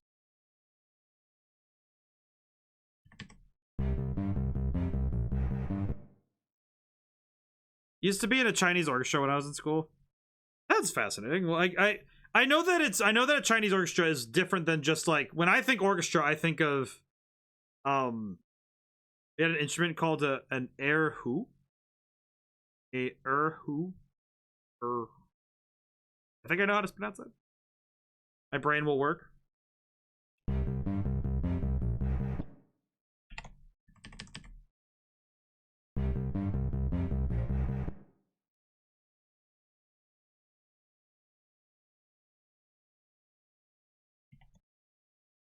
It was a 2-string violin type thing, but the sound it could make was incredible. I gotta look this up then. Drifter always gives Drifter. I feel like you always give me like a bunch of things I need to Google after stream because I'm always just like fascinated by what you give. I'm like, what is an erhu? I need to look this up. This is actually, you know what? Because it might be inspiring, I'm looking it up now. Instrument. Oh yeah, it's right here.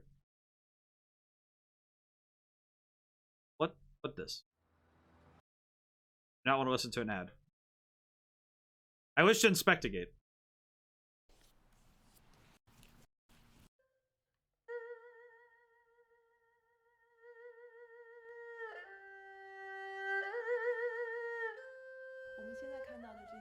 Save me from looking it up now. The bowed string instrument that really represents China.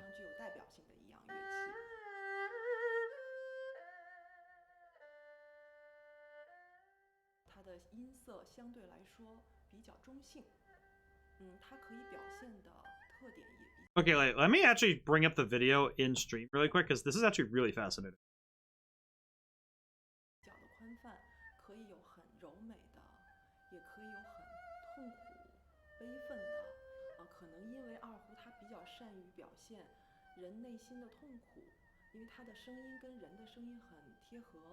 See. So that's why it's.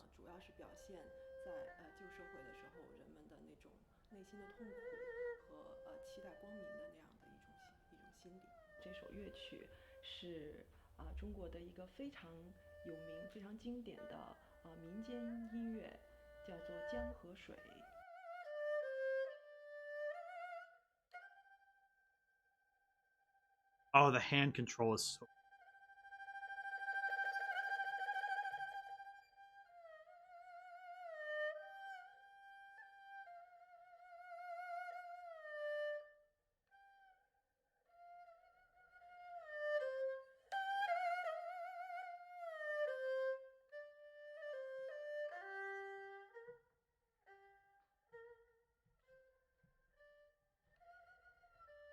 I apologize to cut this off, but I'm also like, I want to move him, but I'm also like, geez, that's really cool. Fascinating.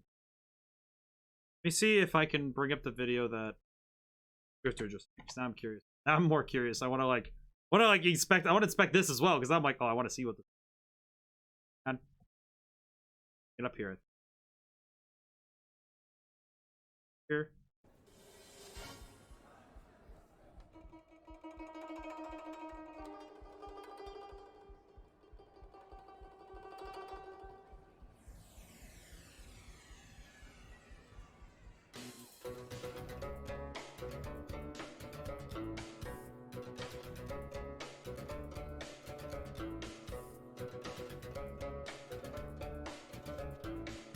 Okay, that's actually really sick. That's actually really cool. I was there. I played the wooden flute and the double bass. That's amazing. Very cool, actually. Also, my goodness, this thing is awesome. That thing is awesome. I think it definitely gets brownie points for being used for a Smooth Criminal cover because, Michael Jackson's up there for me. Premium. Yeah, no, there are some instruments though that are. Their sound is so unique and fascinating that it's like I don't know what else to use them for at times. Certain ones like that. Like there are certain instruments that I've used as a composer that I'm like, I don't know what the heck to use this for. I just know it exists. Goes so.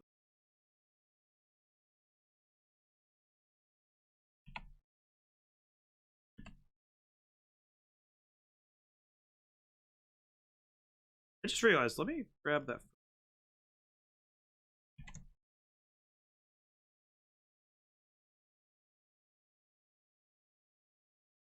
this should be an F power chord.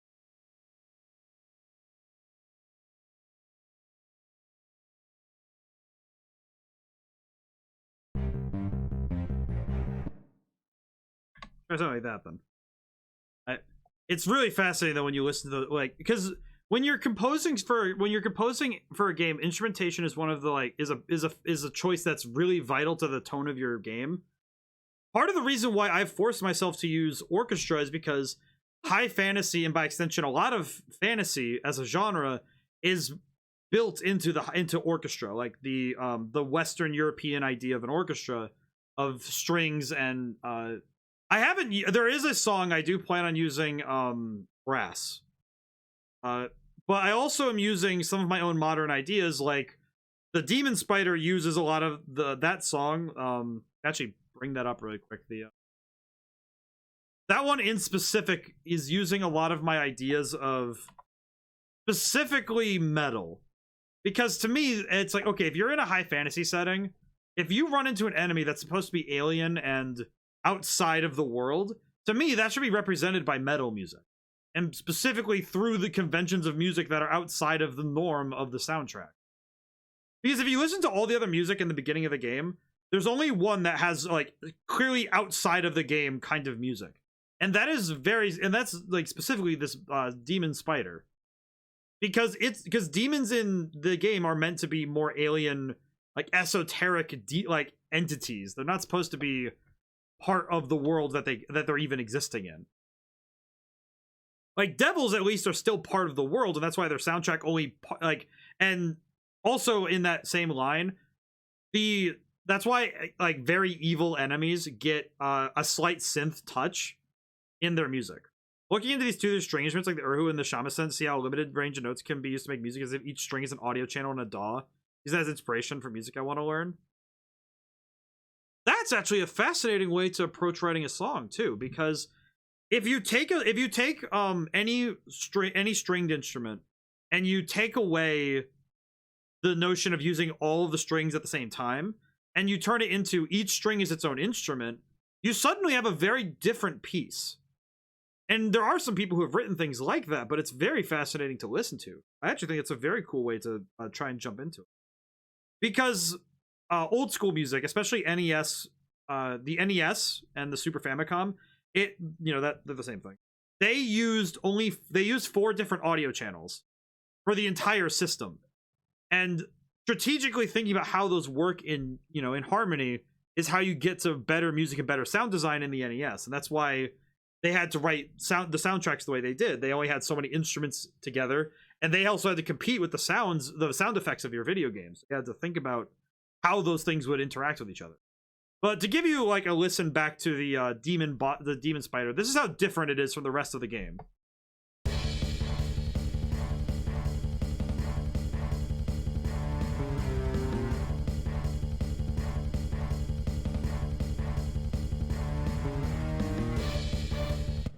Like way out there, way different. And that's the general idea, is that when you're listening to these songs, they tend to have this, like, if an enemy gets closer to being demonic, like being evil, they actually have more and more of that electronic feel to it, because they're supposed to be outside of the like high fantasy trappings and outside of the high fantasy feel of the game. And that's how I do it. That's the way I want to capture it in the game, is by using these methods. I also realized there's this part here. I'll play it in a moment, just after I describe it. But there's actually this bit here in the song. There's actually a movement in the instruments that I kind of had the realization after I made it, that it sounds very similar to an Avenged Sevenfold song. I think, unless I'm mistaken, I think it's A Little Piece of Heaven. If you're not, I will say, if you're squeamish, don't look up that song. The music video is that's weird. Also really fucked up. It's just, I can't like not say it. It's messed up. It's beyond like, oh my god. But the song itself is fantastically orchestrated. It's a very well written song. It's just weird. Like it's a strange one. It's a very, like, I've had it described to me as a very twisted love song, and I can't describe it better than that. It's pretty good.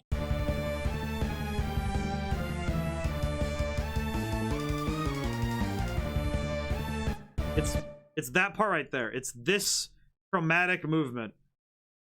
I believe it's from the root to the fifth, and then it slides from like this flatted fifth right here. Listen to Clowncore. I think I could take it. Yeah. So if you want to hear some strangeness, look up "A Little Piece of Heaven" by Avenged Sevenfold. It's really good, but it's also like, yeah, it's gonna be a little different for you. But this slide here from the fifth, from what's the perfect fifth of your minor scale, down to the flatted fifth, to the fourth, and you sit on that fourth for a while. That movement is in a lot of Avenged Sevenfold stuff because it's really good metal. It's really nice. This movement here is really good for making evil music. Because the flatted fifth is the tritone, otherwise referred to as the devil's interval. It's like musicians have routinely avoided that interval because it's considered evil. And it's like, yeah, now of course metal's gonna use that. That's amazing. It's literally like baked into it because it sounds evil. Because the tritone is the tone of it. Does it also likes the Pokemon enemy team themes? Well, because if you want evil, it's really easy to do it like that. Like, let me go outside of the this part right here. Let me grab this. Move all the notes. Let me just let me highlight it by doing a little bit of an experiment. Okay. Actually, wait, no. This instrument's not gonna be good for it. I know which one I need to use because this is the instrument I use for all of my melodies. This viola solo instrument has been the thing I use for all of my melodies because it sounds really nice. I like it a lot. It's my favorite. Okay. It's let's see. So it'd be C. I'll play it so they're a little longer so you can hear the notes a little longer. You know what else sounds nice? Hey Viceroy, how's it going today? Let me roll. Allow me to roll my d20. Oh, my luck has moved. I see. Pretty good. How's it going today, Viceroy? It appears that my you have reinvigorated my rolling skill. Oh, Drifter did not get great initiative for the turn order. Oh, it's just my luck playing the Red Genie demo. Yeah, I feel like some people got in some fights that were like very ooh, Cloudy got really close to the I rolled a 19. That's very close. The luck on this thing is insane, by the way. I feel like there's sometimes where it's like I roll it and it's like I get a 2. It's like, oh, it's the guy rolling it. We got to give him better rolls. Insane. Oh, speaking of initiative, I actually have been playing D&D, by the way. Actually, I'm actually a player now. It's insane. I haven't played D&D. My D&D group is in shambles. Why is that? Sounds bad. And that is just. I feel like in my head the tritone doesn't sound as bad because sometimes I want to go for evil. Oh, you know what? Actually, wait. I can actually show a great example of how this sounds in practice. It's this movement here that sounds really, really like painful. More seriously, the demo is fantastic. I hope I can provide meaningful feedback soon when I fill out the form.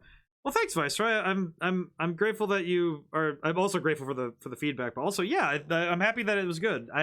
Happy you found it fun. I know that it was a bit. I will say it was a bit clunky in execution on my end, but I will always find fault with my own work. That is never something that will not. That is never something that will not happen. I will always be the first to be like, oh, but this part could have been better, and this part could like. I'll always do that. Even if the thing I personally think is fantastic, I will still say it could have been improved. But that's the truth of all work. All work I do could have been improved, but I also realize it needs to go out the door someday. I can't just keep working on it until it's exactly as I want. As much as I'd love to do that. And as much as I theoretically could, it's like, no, I'm not going to do that. Actually, I think I used that same move in this melody.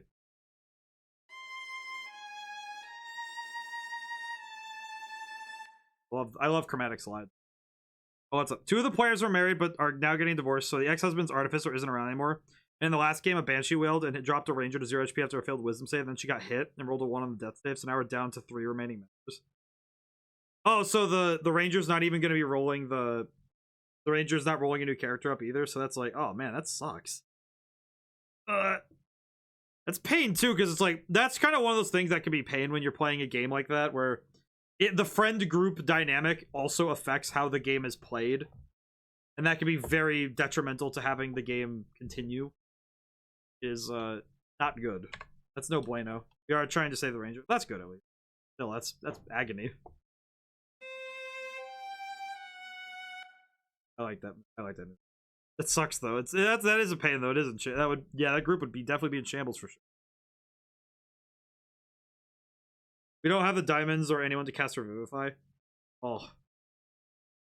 Yeah, I know that the group I'm in currently, it's like we're playing the module Icewind Dale, and we don't have I think technically the druid can get Revivify technically, but yeah, if one of us dies, we're dead. Like definitely for sure, because Icewind Dale is terrifying.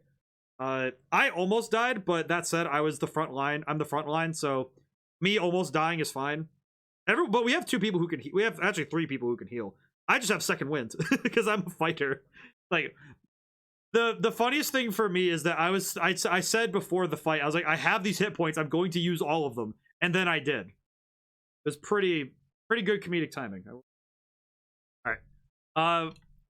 But to the this interval though, it's also the most painful one to have playing against your root at the same time. To give an example, and I apologize for your ears. All work I do could have been improved. Don't forget you can take the I do out of that sentence. That applies all creative work. I mean, I know you know that, but it's good to restate it for selves. Yes. Well, and see, here's the thing. It is specifically the work I do. You know what's good about that? If I did the work, well, it's in the past. I can't upgrade the past. I can only work on what I can work on today. And I think you are right though. It's like all work could have been improved. And that's true. All work could have been improved, but it doesn't mean that it's bad work that you did. It's always like if you, because I like looking at the work as, yeah, there are things that could have been improved. I could have done something different, but I'm proud of the thing that came out anyway. Like I'm not gonna lose pride in it just because I see how it could improve. I will take those lessons and take them to the next project. Actually, a lot of those lessons are what I took from writing the books to writing the game. Took the music lessons and I've applied them to the music in the game, and all of the game design work I did in college, I'm taking all that and thinking, yeah, I know exactly what not to do as a project lead, because I am a project lead. That's pain. So that interval is called the Devil's Interval. Fun fact. So yeah, but that when you're writing stuff that's evil, it's like, but all things can be improved. But yeah, I think you're right though. You're right. I think you're right. Why is our creative work? Yeah, it is good though that all work could have been improved, but know that if you're working on anything, of course it could be improved. It's just be proud of it, even if it can be improved. Like, yeah, if you put everything you can into something, and then later say, well, I could have improved this. It's like, well, it's good that you're like at a point of mastery that you can recognize now where a thing can be improved. The trouble with a project like this game that I'm working on, is that I have enough time in the project's lifetime to learn new skills and realize where I could have done better at the beginning, which is not a bad thing. It's more just that, okay, I've recognized this is where I could have improved at the beginning, and I know that lesson for later. And I definitely think I would have started by planning this out a little bit. I definitely would have planned a little bit better on the planning ahead. I think that's the biggest lesson I took from all of this was planning ahead is absolutely vital.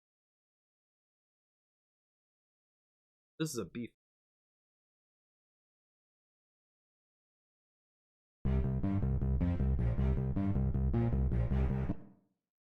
Actually, let's do it again.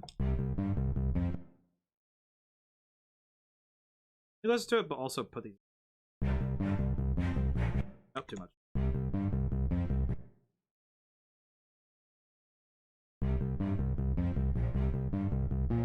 I actually feel like it's a stronger impact when it's has that little bit of tension. That actually sounds kind of nice. I like that. That's pretty good. Like, of course, the cellos in this are supposed to be they're the middle body. They're supposed to be reinforcing that line between the riff and the melody. So it's good that they are kind of as they are, moving like this this form as they are. I like this. Hard to describe. But I thinking about it more, the all work could have been all work I do could have been improved. It's not necessarily. I guess it should be more specific that it's like if I looking at it now, I probably could have found some like if I were to do the same project, I would have a different like approach, but that wouldn't make the same project. It would make a different project because I would have done it a different way. It's worked that way. Yeah, I think there's a song in specific that I was thinking of because I actually got it on my Spotify because I wanted to listen to it myself because I was like, oh yeah, it's on Spotify. I should go listen to it. There's one from the newest album I did. Is Brain Empty?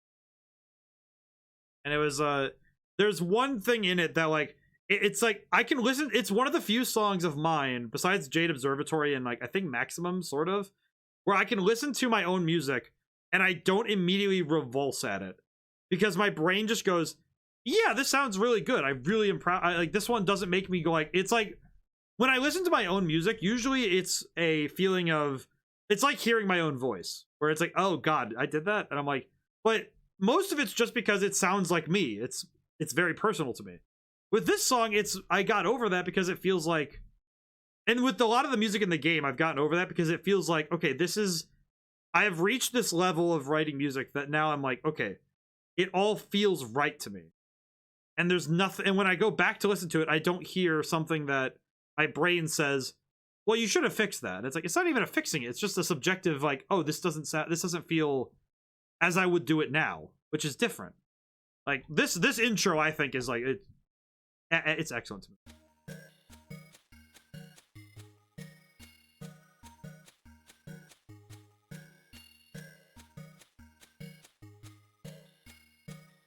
This part right here is where it's really good.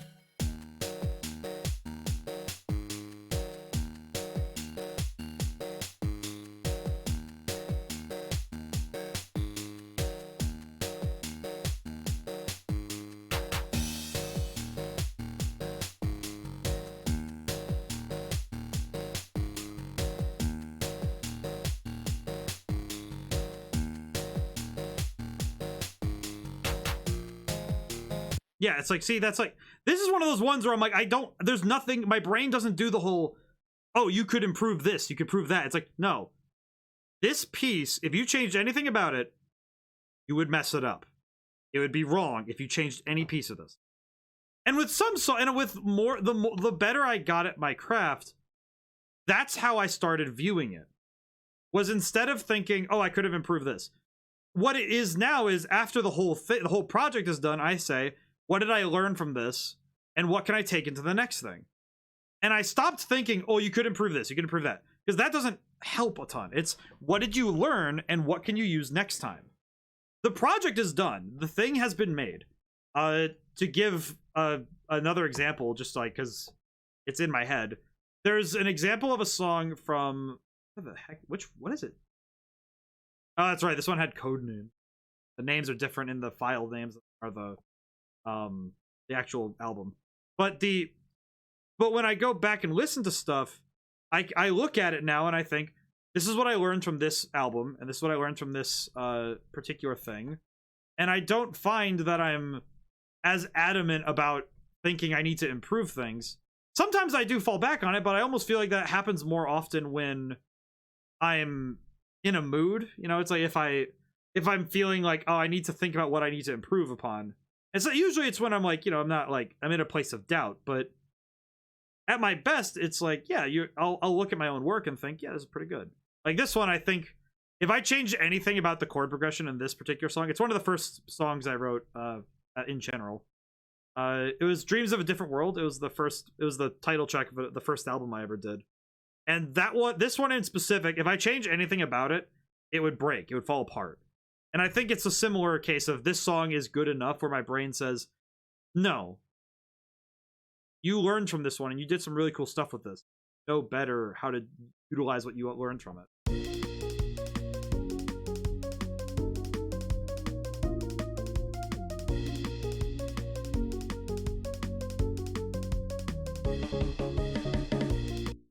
There's actually a piece here. I listened to this with a friend of mine who's he's currently on a Broadway show, and he's if my brother's double the musician I am, this man is 8 times the musician I am. But I asked him for advice, and he said that there's this note here, and there's like 2 notes. It's here and here, and if they and like we listened to it and we move them, and the moment that the piece clicked was when this chord progression came together, when this particular motion came together and made sense. And now, if I were to say, well, you could have done anything with this song, I can't improve it. But it's also like the melodies here. I'm like, I feel like some of this is where I learned the melody. It's also why I did all this stuff in the first place. I wrote music albums and I wrote books so I could I have like places to train the individual skills for when I make video games by myself, because I have to put it all together, right? I learned how to write and plot a story. I learned how to write music and create interesting tunes. And I take those and take my college training and I put them all together. And that's when we get a game. That's how my life is. That's how I got to where I am in life.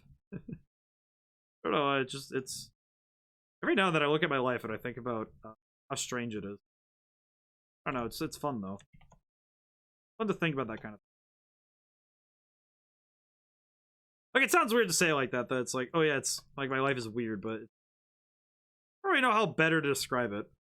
That the unique circumstances that created the person I am. And I don't think I would have ended up the same way if I didn't have the exact circumstances. Absolute what it was.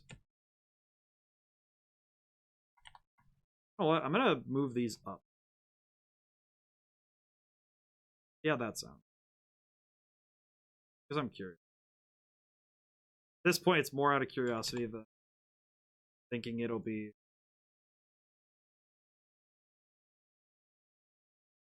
Goes up to C.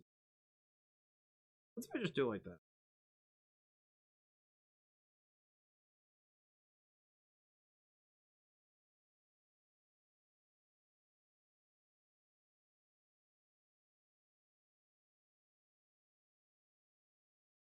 That'd be interesting because F is a weird note for this. Record scratch slow-mo, you're probably wondering how I got in this situation. It would take an entire, like, it would take a very long time to explain, but it would make sense.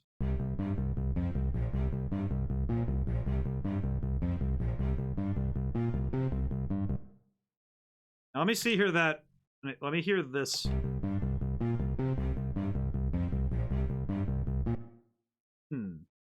I think that's pretty good because I'm comparing it to this one over here. Missing a lot of its parts. Whoops. Realized this is missing. It's a little awkward, but that's fine. Maybe let's do this then.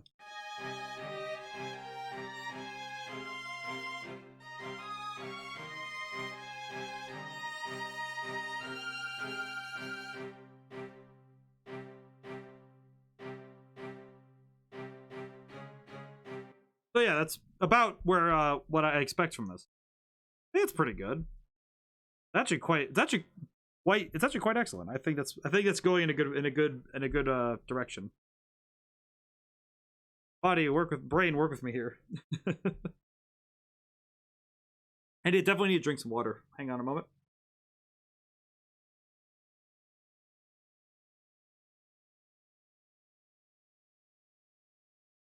Ooh.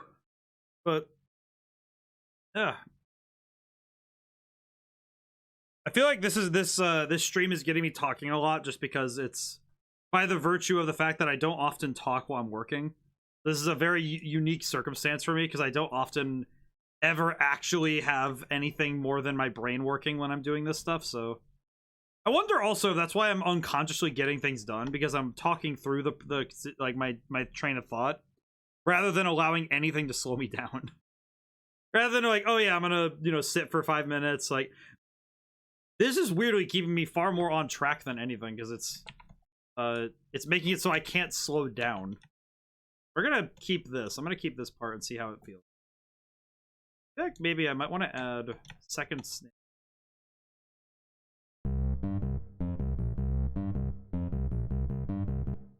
Oh, the drums aren't on.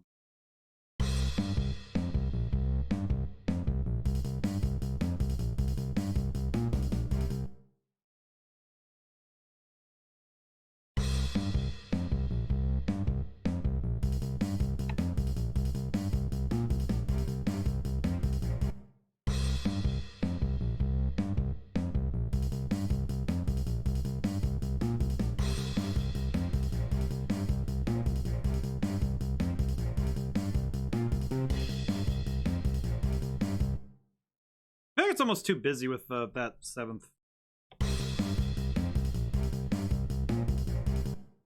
Oh, that's actually a lot better. Wait, hang on. Wait, that's actually... I'll call that heat, because that's pretty good.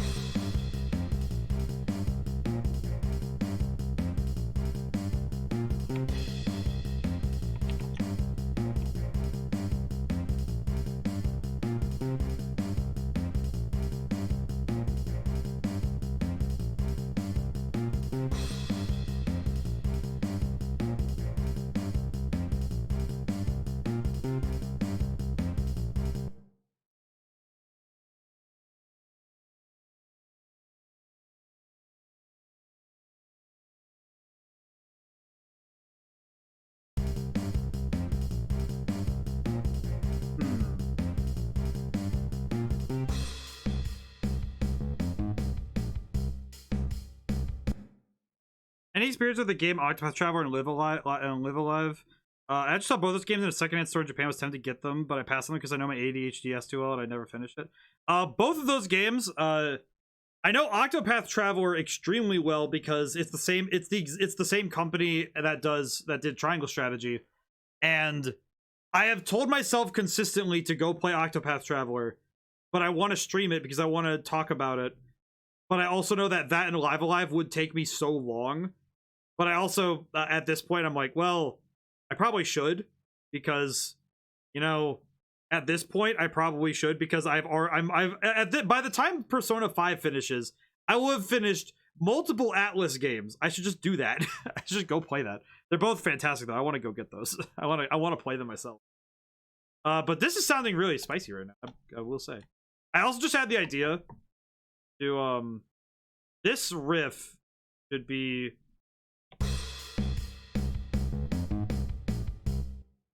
I think I know what I want to do with this.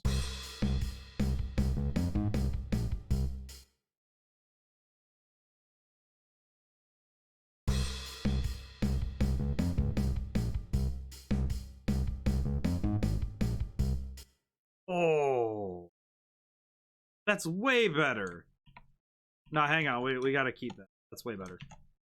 Keep that. That's way better. That's way better. Hang on. Wait, hang on. That's heat. Okay, and then I can do this.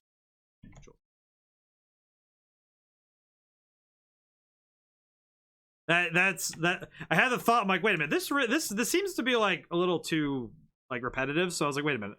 But both of those games are really good. Both Octopath Traveler and Live Alive are really good.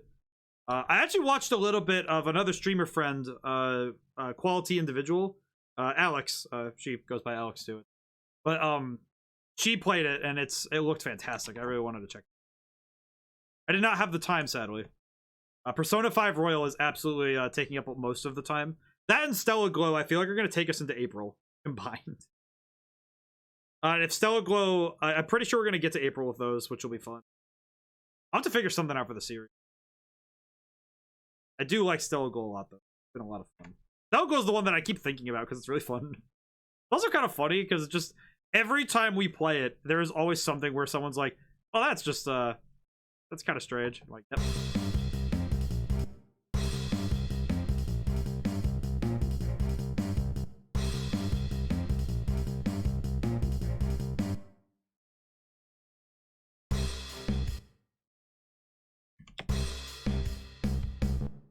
Man, I use this the and of 2 for almost everything at this point. I feel like it's my go-to. Oh. I'm gonna. Oh, I should probably send my boy back. I've kept him awake. He was napping when I got him up. Like, come listen to music, boy. I watched Go to see who's the next VO I recognize. I will say, every time somebody catches one and I realize who else that is, it's really funny. After we talked about Robbie Daymond and Matt Mercer being in the game, I couldn't help but go back and look at some Critical Role stuff, specifically Campaign 3, because, man, Dorian's funny. Robbie Daymond playing Dorian is really funny. It's that particular campaign is really fun. I really like that. I wish I was okay at voice acting, because then I could maybe do something like that. I'm not very good at it. I have determined that I'm not a convincing actor. At least not in the traditional acting sense. I don't think I'm very good at that. I don't think I'm quite good. Please tell me you watched EXU Calamity. I did. And it is upsetting.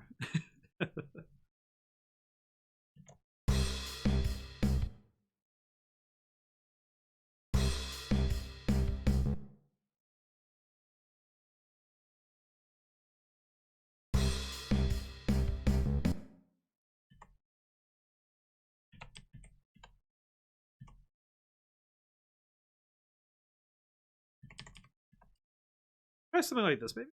In a good way, right? Yes. No, in a good way. It's like, what, like, let me explain my terminology a bit, because my terminology is horrible. When I say something upsets me, it throws me, it's like, normally, that sounds really bad, but in my head, it's like, no, I'm describing what happened to me, my emotional state, while I was taking in the story. Unless I say it, like, in a bad way, it's usually like, if it upset me, it's more like, oh my god, this story, like, it got me. Like, my terminology is horrible, but that's just because, how I am.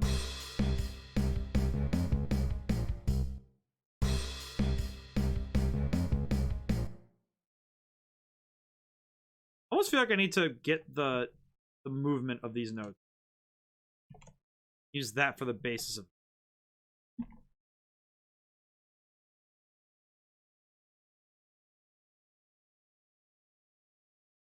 Oh, that is the basis. But yes, no, it is a good thing. It's just more of a.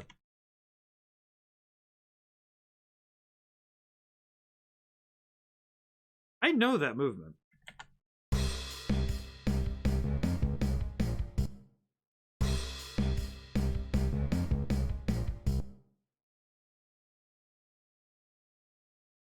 I need to listen to that in isolation. Hang on, wait a minute. I know I did something there. So glad more people know of Brendan now. He needs more love. He's very funny.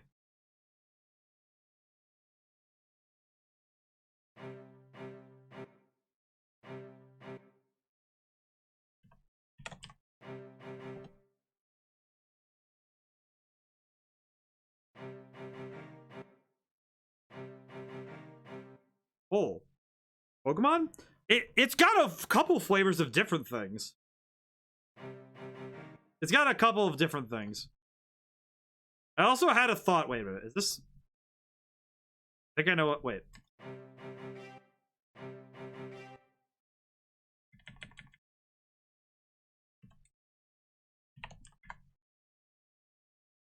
It's so tough to pin melodies.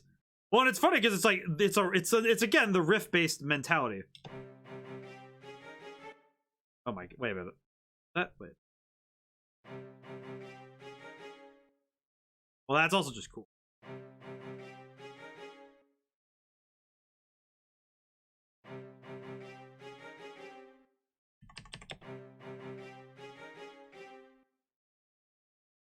Oh, just because my brain was like, wait a minute. I know. I heard this before.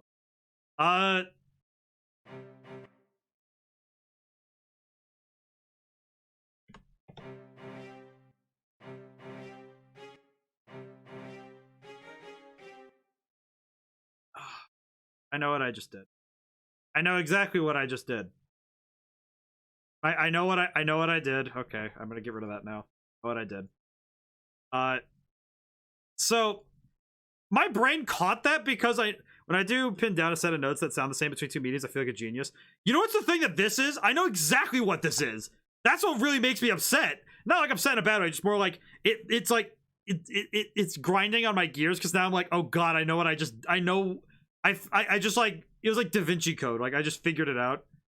Dun, dun, dun. I think if I move it, if I adjust it a little bit speed wise.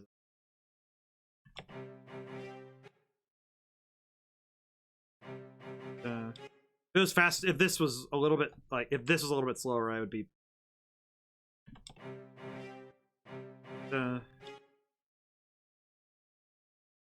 This needs to be not right, but I just accidentally recreated one of my favorite songs of all time, and I didn't realize it until I had already done it. For those who don't know, Camelot with a K, like take like Camelot, like the guys who make Mario Golf, add a K. That's a power metal band. They're my favorite band of, I think, besides Crush 40. They're like top 10. Sonata Arctica's up there too. Like Crush 40's way up there.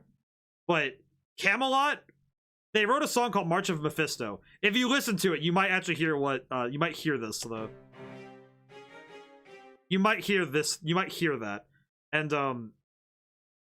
first off, March of Mephisto is really good. In my own D&D campaign, I used it as the main theme for basically the most militant of militant people and an antagonist for the party.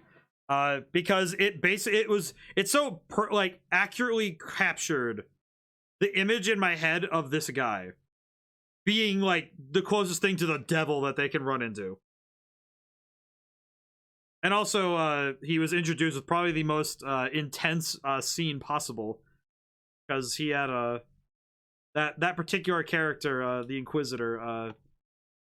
The party's introduction to him was a bunch of people trying to escape like a military prison, and then these magically powered automatons just like blasting them down with like rapid fire javelins.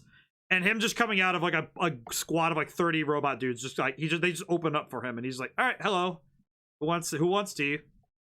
And just invites the party to tea, even though all of them would rather be literally anywhere else on the planet. And his character introduction I don't know if I'll be able to ever top it until I do it myself again in game in a video game.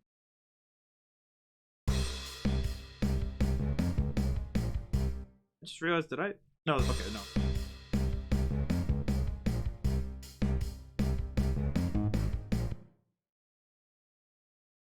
I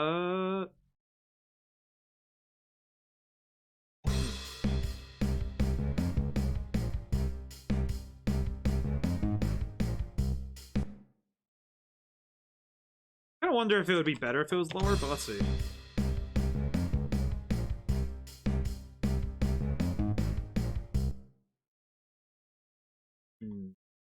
I don't like it. I'm kind of messing with it being oh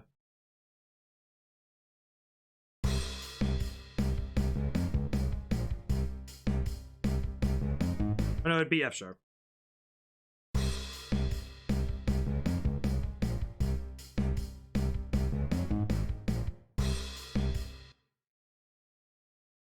That's landing on G sharp. That would explain why I'm not understanding. But yes, I will confess that Octopath and Live Live are great. They are really fun games. I really like the designers. I like the company that does it, so I would recommend.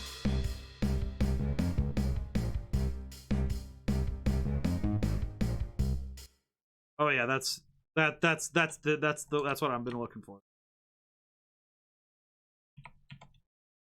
Now, if I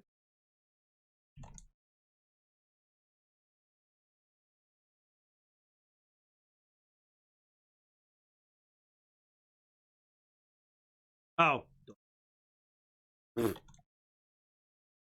see.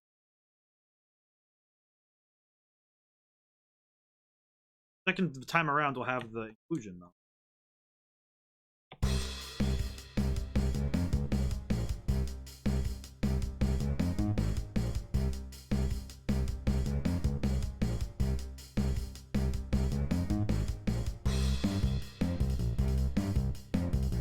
Yeah, that's pretty good. I quite like that.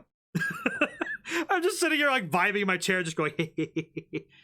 Just I'm having a fun time over here. I'm sorry. I'm just giggling like a goblin. It's like this is what happens when the music gets like really good in my head. I'm like, yes, yes, what I wanted.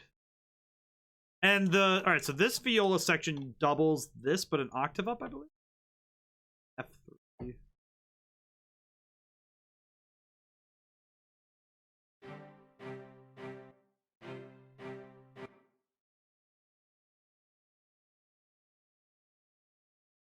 Oh no, it just this I see it. There's I see what I did there. Okay. Here.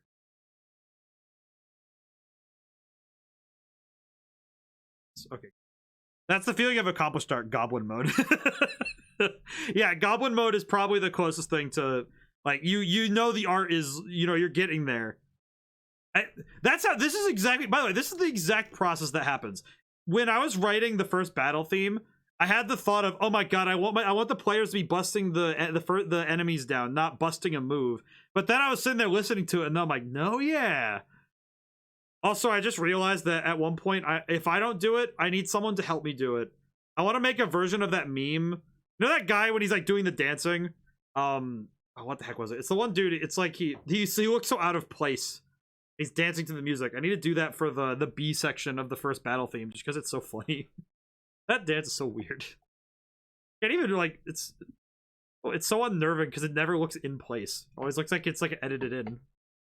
But goblin mode is the preferred method. That's when you know you've reached good art. Is when you've reached goblin mode.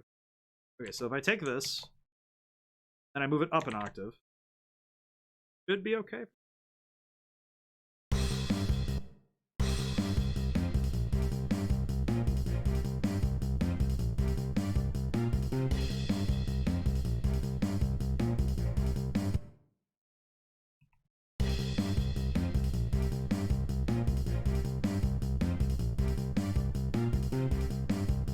Listen to this part again. I'm kind of curious if let me go listen to Battle Theme 2 really quick so I can make the comparison, because I want to see and hear the difference.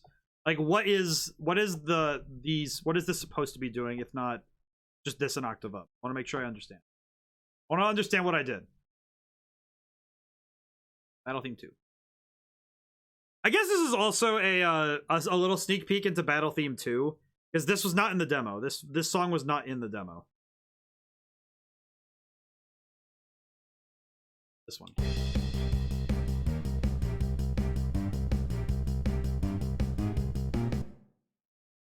Doing here.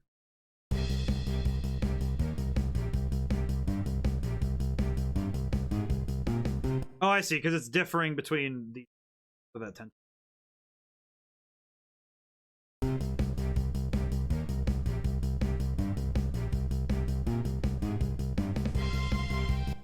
Okay, I understand what I did.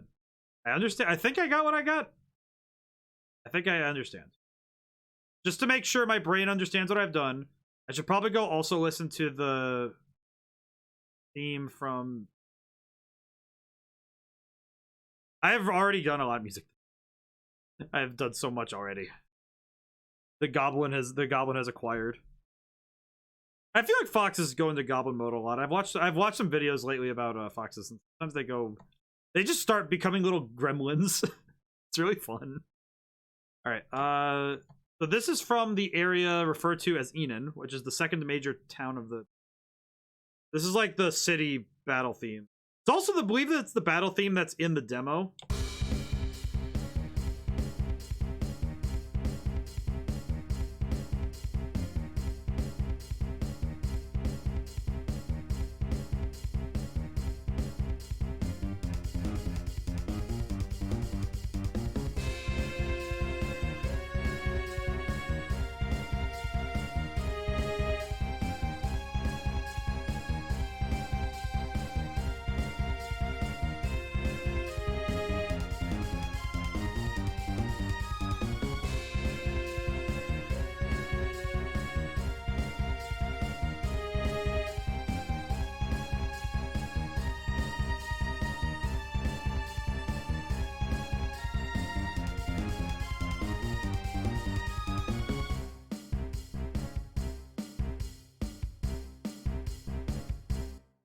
I guess weird little trivia, if anyone wants to keep track of weird trivia for this game.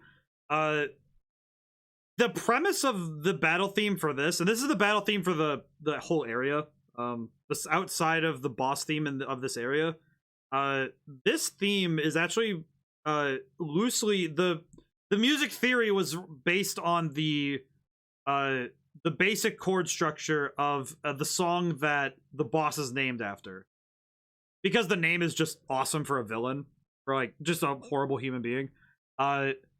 It's one of my favorite Slipknot songs, actually. Nero Forte. I will say, We Are Not Your Kind. That album is a Slipknot. That album is that's a good one. That's a fantastic album. But that song in particular, I actually I analyzed it on a theory level because I wanted to understand what it was doing, and the movement of the riff is not particularly complex. It's the way that they do it and the way they use rhythm that makes it fast, that like brings it up, that elevates it. Really good. I recommend listening to it if you ever can. If you're not into Slipknot, that's cool though. But I would recommend it because they do some really interesting stuff for music theory. If you ever want to expand your music theory understanding, listen to metal, because they do the weird stuff. They're willing to try nonsense and try things that are outside the rules because they want to go for like that specific sound, and it's really good. It's really fantastic. It's also like a lot of the stuff in Slipknot's backlog of like the stuff they've made. A lot of it does really fascinating rhythmic stuff, like the rhythms of their drums and the rhythms of their guitar parts. Some of them are really complex and they're fascinating to listen to. I absolutely can recommend.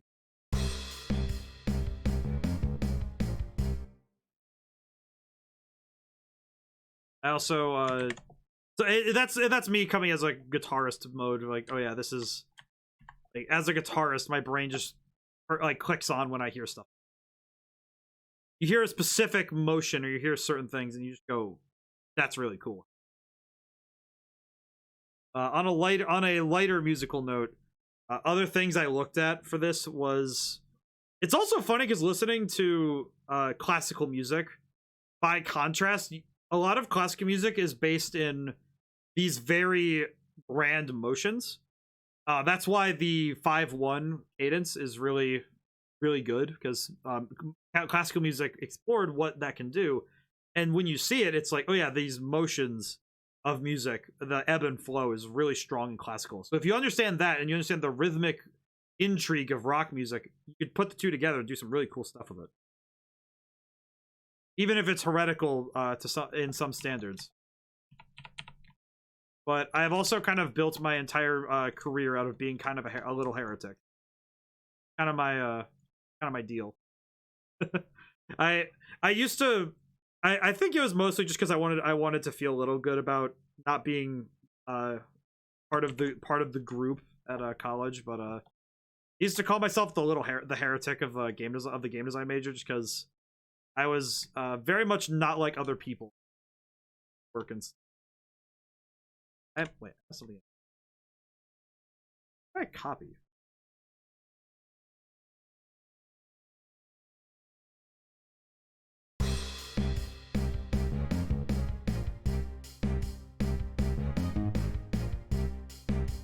Okay, that actually goes a little too high, so I'm gonna drop this down. That goes a little too high.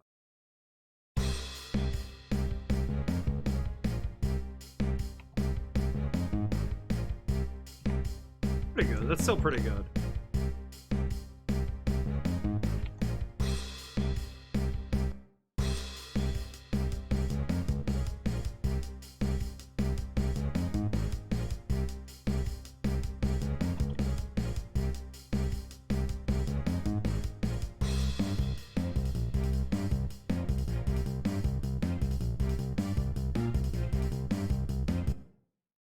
I feel like though, if I make that change here, if I make that change there, I should probably make that change everywhere, but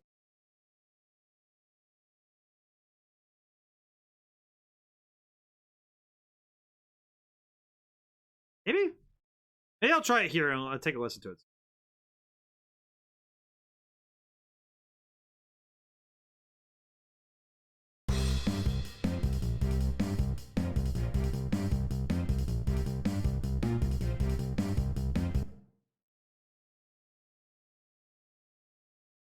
Huh. I just had a thought. What if I, for the sake of tonal intrigue, maybe, fine. I what if I did do that? What if I just made these inverted power chords? So playing these on the guitar is not that hard, by the way. An inverted power chord is when you take a power chord, take the top note and move it down, right? So say on a guitar, in my head, I'm thinking on a guitar, take a like a fret on there and you make a power chord, which is two frets over and one string up. That's a power chord on the guitar. Instead, say you're on the second and third string, like the A and B string. So if there's 6 strings of the guitar and you're like the biggest or the thickest one, go up one and start there with your power chord. Instead of playing that power chord there that you've made, remove the finger that's holding the higher note, and then instead lay your finger over the same fret on the lowest and second lowest string. It's a perfect fourth between the two notes. It's a different sounding power chord, and for rock, it's usually not. You don't do that. But an orchestra, what does it sound like? I'm kind of curious what this is going to do. See what happens. Move down to G. Okay, let's see what this sounds like.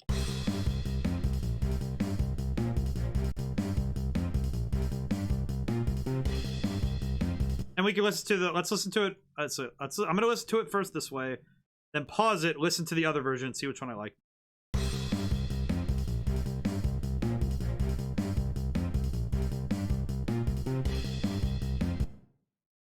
Now let me listen to this one.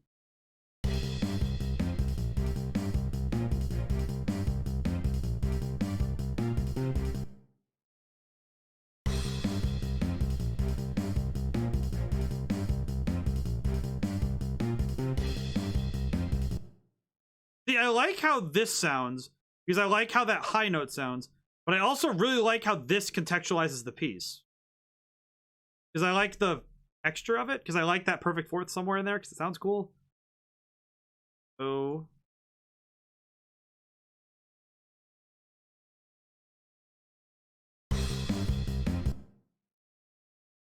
trying to think of what to do with this, because I like how this sounds, but I like both parts of it. But I don't want to make it so there's like a third voice, because I don't want to get too many voices, because that might get a little too confusing. What I could just do is just alt. That'll work. I mean, that might be weird, but I don't know. Let's try it. I'm gonna listen to from here to here.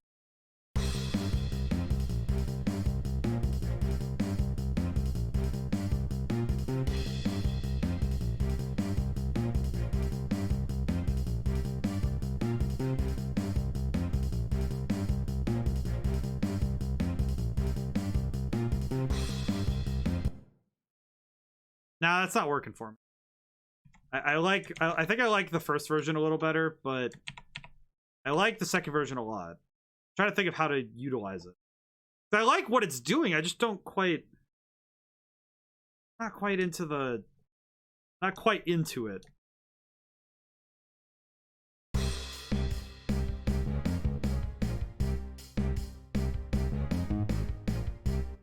Actually, similarly, this one is also weird now by comparison.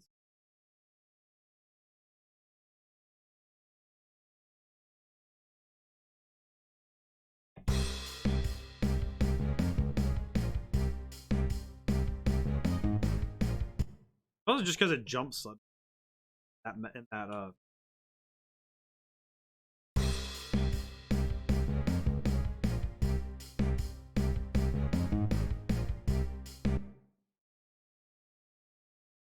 could just make it so it repeats.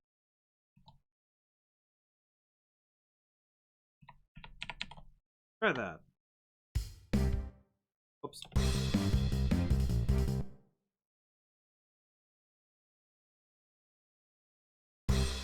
Let's listen. Let's see.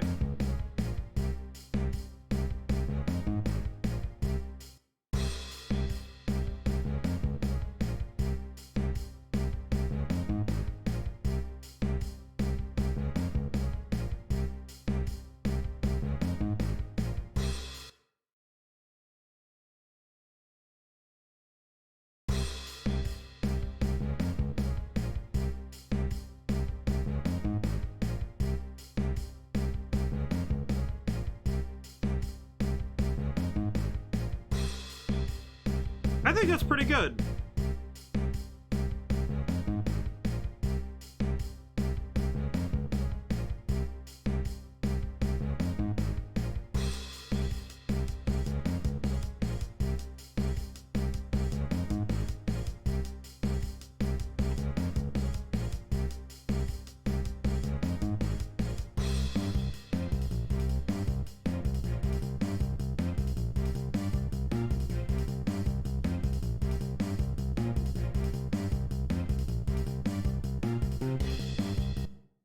Actually really good. I'm really digging that.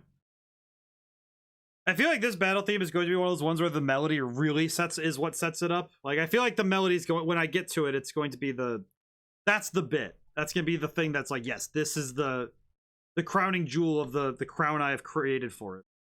And I feel like that's going to be where the melody is going to be hyper important. Like it has to be good. Because I do not think it'll do well if I don't strike the iron with that one. Need some water real quick. Body do be a bit hydrated.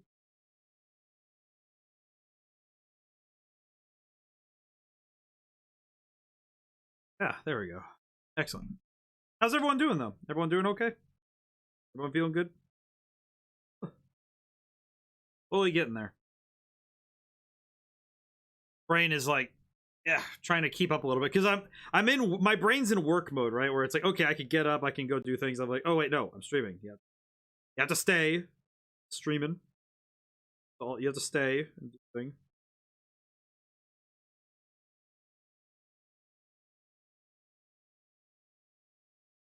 That's okay. I recognize that it's a lot of it is coming from a place of I'm very unused to working in this manner. That's okay. It's a this has so far been a very fascinating experiment. Let's see. This is the melody line. What I will do is, so I can analyze the melody by itself, I will close.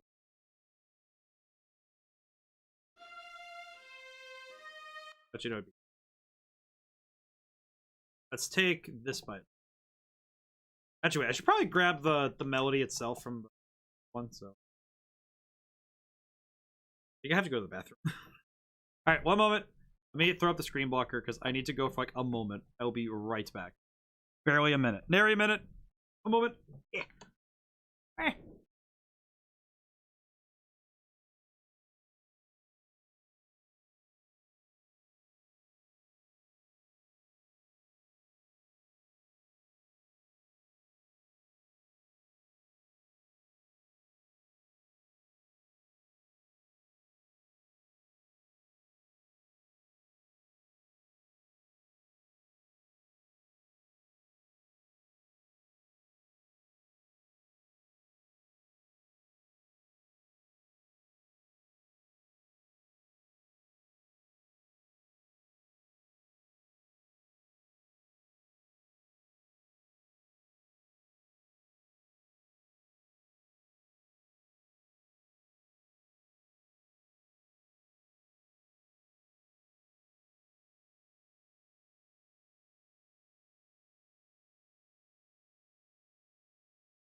Okay, I'm back. One moment. Let me look. I'm good. I've been making an AMV, so it's a little funny having two songs backwards and forwards over and over, pausing at different times. It's just that this one is my stream, one is my other work. Oh, very good. Oh, okay. I have B turn. I had to run for a moment because I had to run kind of quick to go to the bathroom. Okay. Move.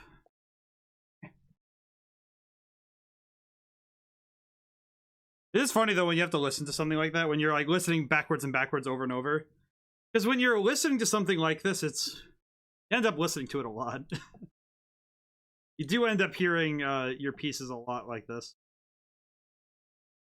You need a bloody line that repeats. give myself the idea so I can map it out. The idea is that you're gonna. So we're going to. Oh. Okay, I'm good. Okay. It is fun. It is interesting though when you have to listen to a song like in that weirdly like second by second method, where you end up having to hear it more than a couple times in a row. And it is funny when you have to kind of disengage yourself from the song itself, right? Like, don't listen to it for the pleasure of it. Listen to it for what you're trying to do, right? So it can be very strange when you're listening to it in that fashion, right? So what we're going to be trying to do, I'm going to try and map it out in a way because it'll make my job a little easier. So how I've been doing it is like this. Then take that. I think what I'll do is I'll probably do a variation of the melody here. Mark that. Then do the melody and its repeat again. So we could do the variation on this. And then I think what I'll do is for the second repeat is have the melody join the riff in a way, like having it do the thing with it, like whatever it did in this section here, it'll do it the whole time. I'll do it. Mark that. This one basically is just the phrase. Well, no. Okay. Need a moment. My brain is like, okay, hang on.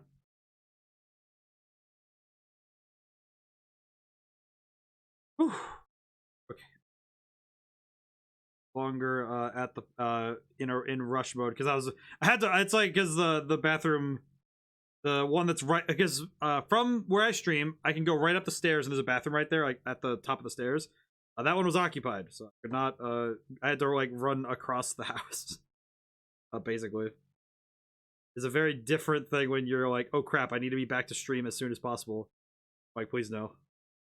Move rapidly. Oh, okay. Rain is back to functioning. Power level's green. Okay. So, with melodies, because if I go and look at what I've done with melodies over, probably go grab the melody from another song so I can analyze a little bit better. My game. We're saving on a computer. I feel like saving on a computer trained me, like saving video games trained me to always save my work. I think there's only ever been one instance where I didn't save my work and I lost a lot of stuff and I just was in a state. I think I'm gonna grab Battle Theme.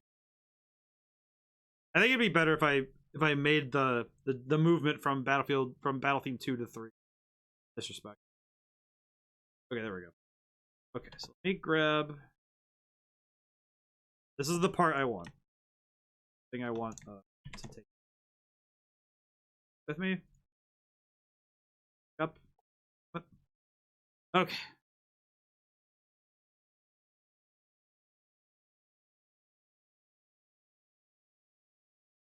We're gonna put it on the outside of section here so I can listen to the melody in isolation. Because I'd like to I sometimes I think it's also why the game's soundtrack will always feel like a game of telephone in a good way. Because I think that the fact that the melody keeps, like, as you go through the game, the melody of the battle themes is always just a little bit, like, when it's one of these battle themes, it always feels like it's getting a little bit less and less like what you originally heard.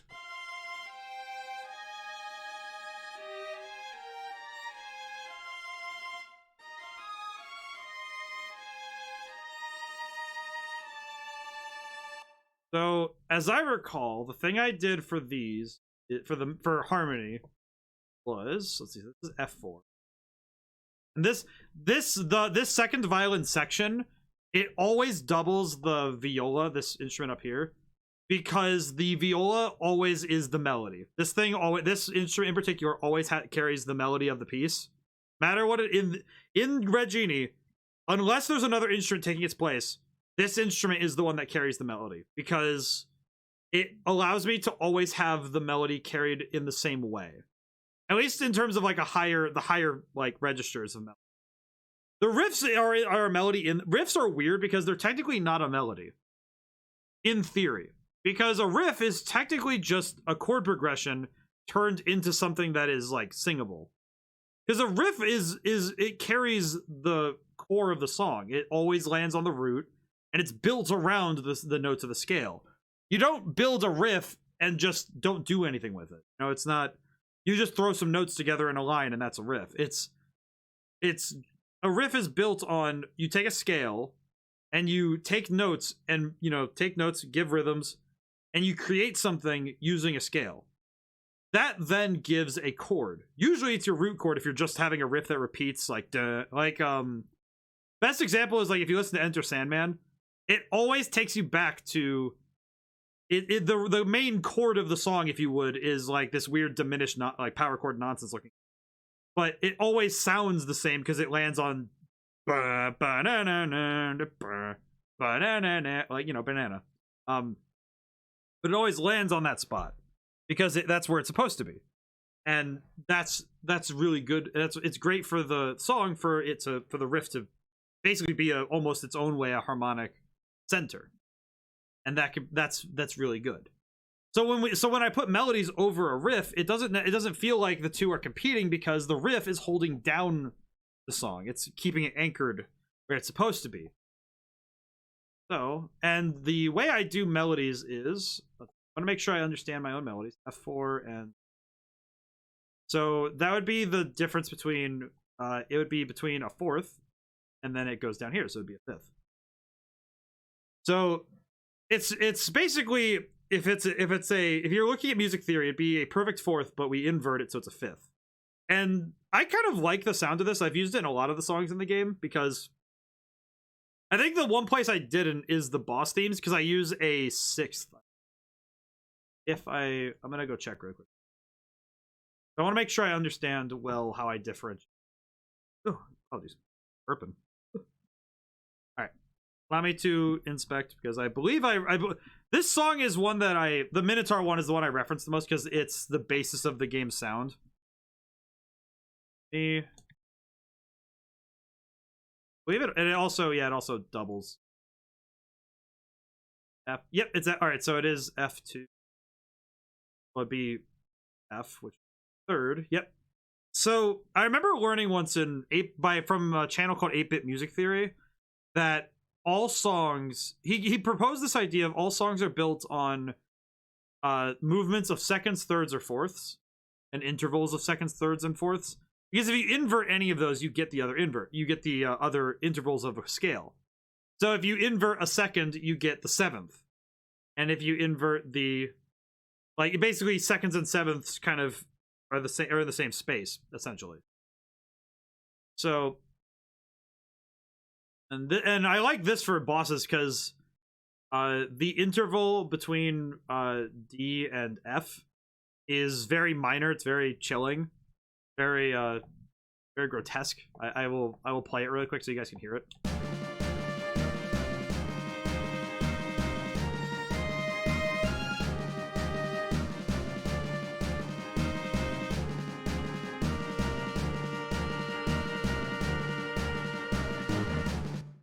And I like that melody for boss themes is that sort of interval for a 2-part melody is very.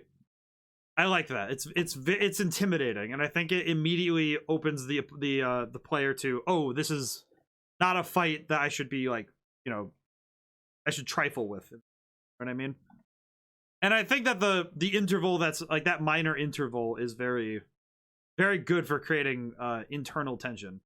But for battles, often for battles outside of the outside of there, I like that. The fourth and fifth always, it can feel either way, and it's contextualized by the riff beneath it, rather than being held by it. I will try. So this goes from. It's funny because this is also a very common interval. Is like first to fifth. You go first to fifth. It's very good. Very a very solid interval. Highlight it over so I can talk about it. Because this interval is very strong, like the... Ow, that's really...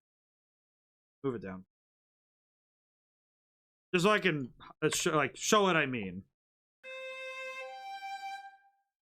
Like that interval and this interval have very similar connotations. And when you invert them, it's it feels about the same, right? And the emotional the movement is strong. But when you do stuff like moving between this, it's a different feeling. A little bit more sad, a little bit more creepy at times. And the movement between a first and a second is just... It's not the same, right? It's very... But when you move up... moving up and moving down actually have different feelings. I always feel like... Because when you move down to something, you land on it. But when you're moving up to something, you're leaping to it. Like I would say the difference between moving up to the tritone and moving down to the tritone is rising evil and sinking dread. See what I mean? It's quite good. Like if I did that and then landed on like this, or quite effective. But you can get some really effective movement by just adjusting which direction you go. And it's why this melody, I think, is real. I think that's why these melodies where they land on this almost strange note, because they land on... So when looking at it, I just analyzed it, like looking at the page I have.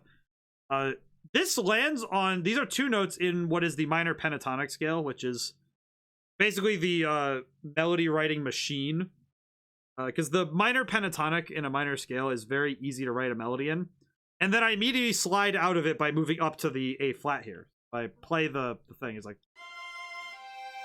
Actually, let me grab this bite.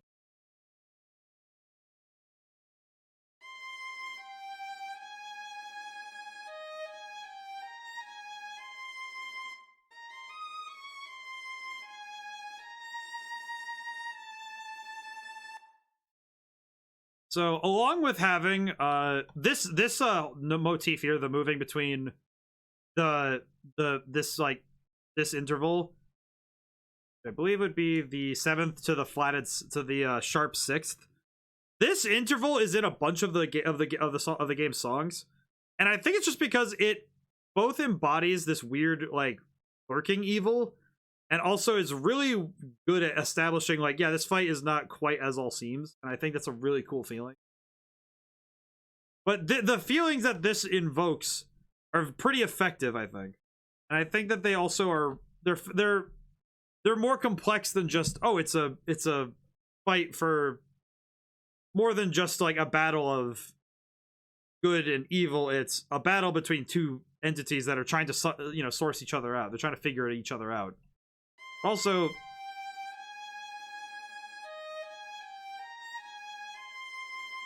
there's some sort of wistfulness to it that I think is very hard for me to define. There's a sort of... It's this weird mix, like, with all the music around it, it's this weird mix of power and, like, sadness. Which actually is pretty good as an explanation for the adventurer. I think that's a great way to describe them. There's power there, but there's also great sadness. It's very good. I think it's good storytelling. The nice thing about video games is that you can tell your story in numerous fashions. I'm gonna take a look at Battle Theme 1 really quick because I want to make the comparison between. I would like to look at both themes so I can understand better what to do with this one. Mainly because it helps me understand better what to do. Oh man, yeah, it's right here, see? Same, actually, this is the same, it's the same movement, but reversed, right? This is a C to a G flat, to the A flat, rather. But instead of going up to the note, you're going down, and it's a different feeling, right?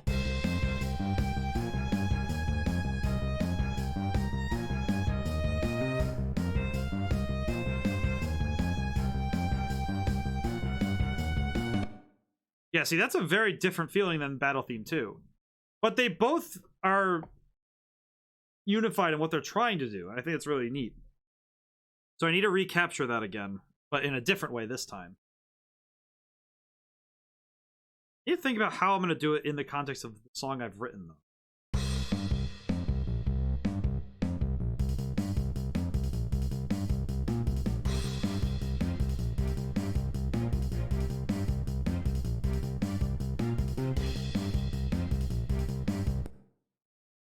I need to think about how to do that in this. I think that it's a very different place. It's also it's a forest, and it's also a place of mystery. Part of me almost thinks I should borrow from a scale that's almost lighter. Like borrowing from the C. I want to see the difference between C minor, C mixolydian is a mode of the major scale, but a little bit, yeah. So it'd be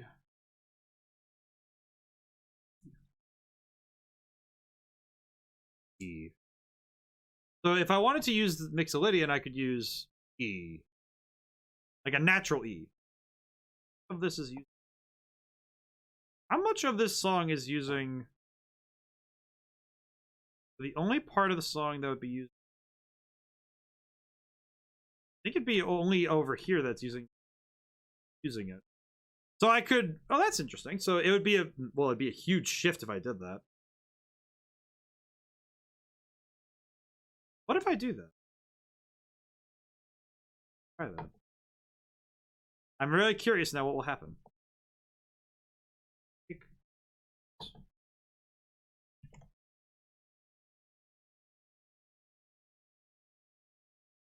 I'm gonna move this down to. I think I know how I'm gonna write this melody, but I'm a little uncertain. I will. So what if I do this? If I do this, what does this sound like?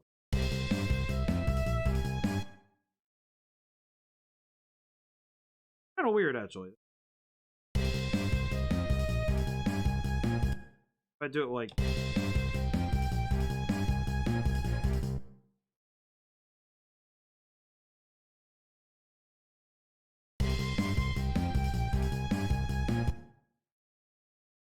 It's the same melody, just on a different drum beat, which isn't quite. That's not quite what I want.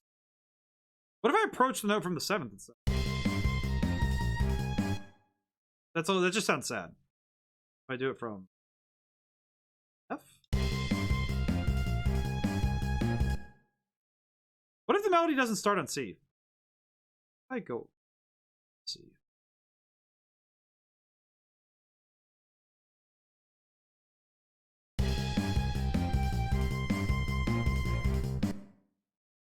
I'm getting closer to it, but I'm not sure where to go next. Part of me likes landing on this note. Like, 2 melodies in a row have landed on this note as the second piece.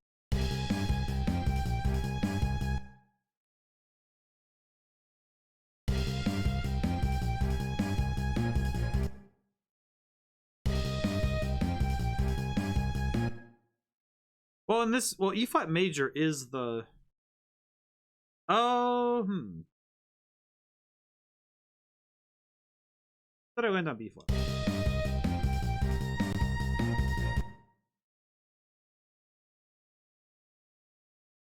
It almost sounds like too sad.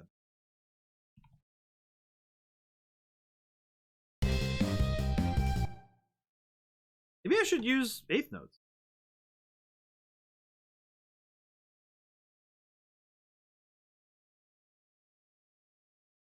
Oh, maybe this.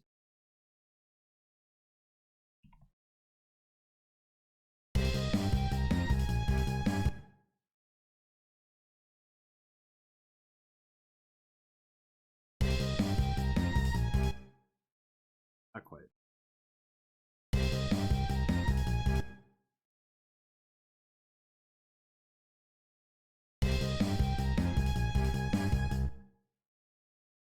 Okay, that's pretty good.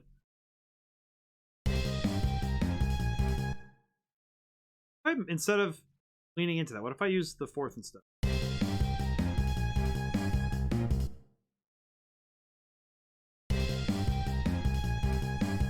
I apologize if this is driving anyone nuts. This is melody writing is probably the hardest part for me because melodies do not. It's the part that I've only recently gotten under my hands. Is like I know how to do it now, and it's not easy for me. It is not something that I naturally am like. I got down. Rhythm is pretty easy for me. I think rhythm and making riffs is where my brain is most comfortable, but melody lines are very hard for me. Which is interesting because a lot of the ways that I've found my ways around writing melodies is sometimes just outright trying to write songs that do not use melodies in conventional manners. One of the examples of that I would say would be when I wrote Rosewind way back when. That one was pretty close to what I did with that one. Very different sort of song because it's not melody focused in the same way.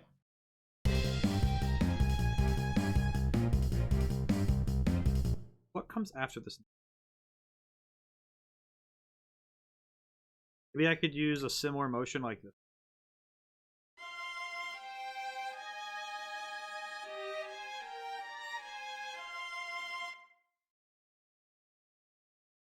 I could try it.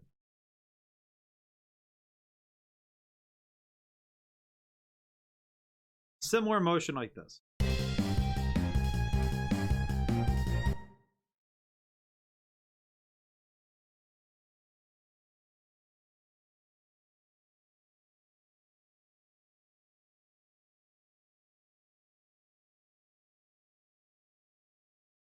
Maybe this will work. I think this will work. Unless like to analyze it, I think going down the pentatonic here would be cool.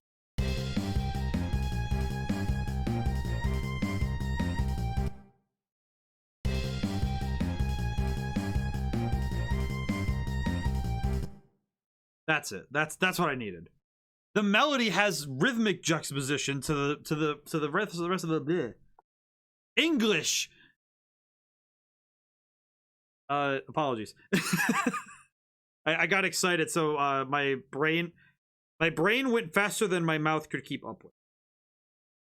But the melody is now doing something that clashes rhythmically with what's underneath it, and when it has this really fascinating movement when it's exiting what's underneath it, when it's clashing with what's behind it. Do that, and then move this up so that it's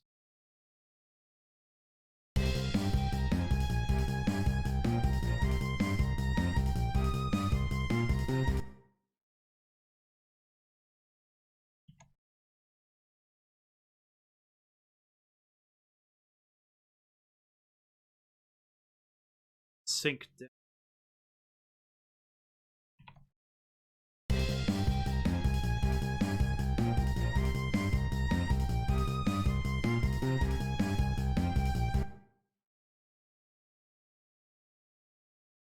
I think I see what it needs. I think I see it. My brain is starting to get the melody, the shape of it. Where 3 and 4 will have these, and 5 and 6 will be based in this motion. Well, 6 will be. I think what I'll do is brain, work with me here. One more time. One more time from the top, please. I think having this motion though being the way that like phrases end is very good. I think this is very cool. Because then I could jump up to the. I could do like a jump up here.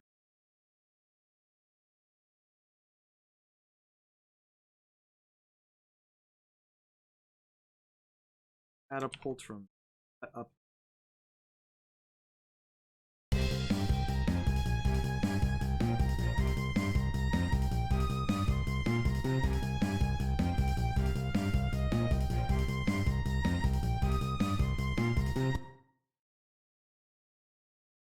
What I could do is throw a rest here. May start it from there.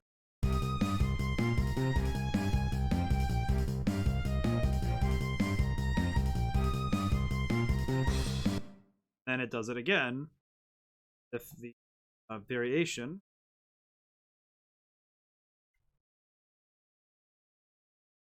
Listen to it.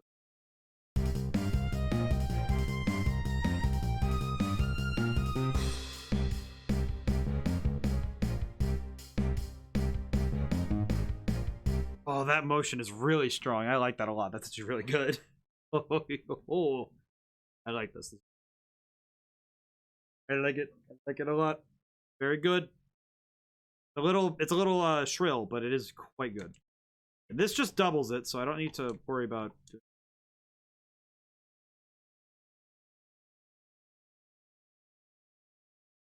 Now I listen to that now.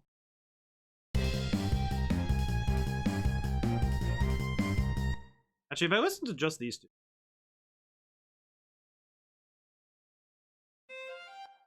Oh, it's muted.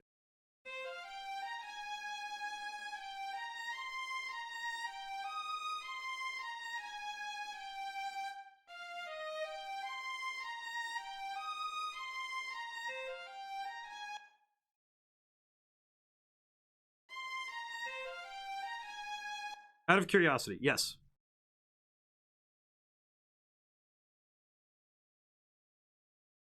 What's up, Twitter? I'm liking this, but I'm thinking I'm curious. What does it sound like at 1.5% times speed?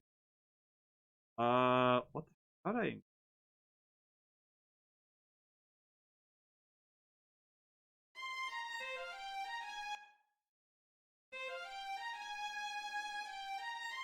Let me just turn this to 200 right.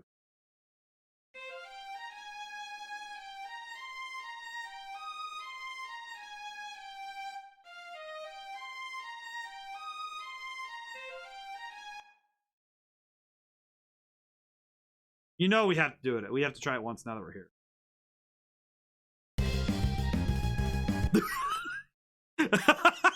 Oh my god! I'll let it play, but just that. What? It sounded like the band was falling down a flight of stairs. Let me try it again. I need to not laugh and panic. Press the button.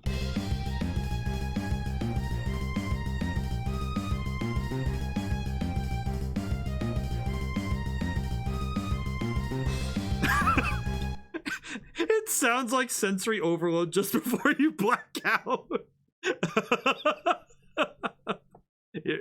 You're not wrong. Oh man, that's that's pretty good. I kind of like. It's just funny because I'm just thinking about like oh man, if I had a means to make speed up in RPG Maker and just make it so you could speed up the game, like you know when you speed up an emulator and it just sounds like you're fast forwarding a VCR. That's what I'm thinking of right now, or a VHS tape. No, it's a VCR. It's just maybe just at 1.25. That'd be like 175, I think.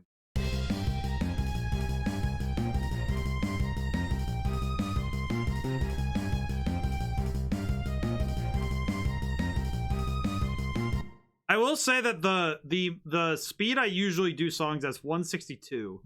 This one's a little bit slower than the other one, so I kind of want to see what it sounds like at the speed the other songs are at. So let me.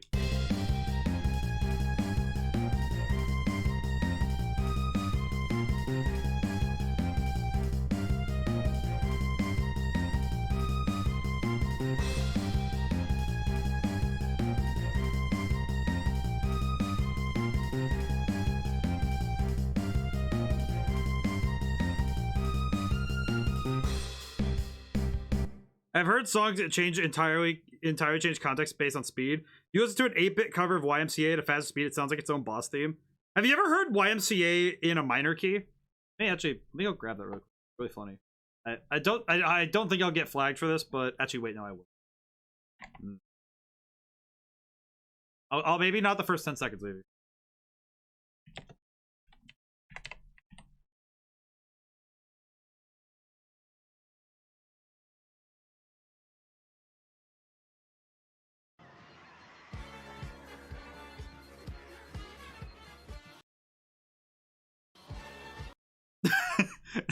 Just subliminal chords. Sorry. I'm having fun here, I guess.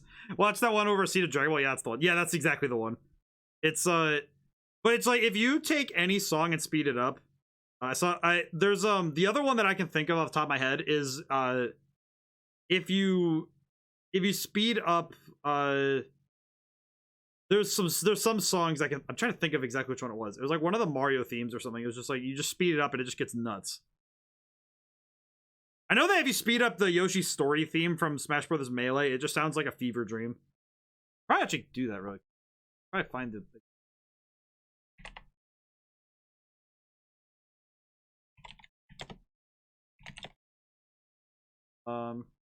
Yoshi.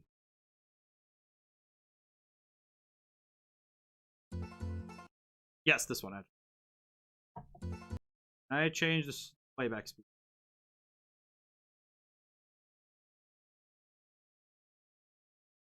Just for the experiment. Okay, wait, no, too fast. Too fast. Just fast enough.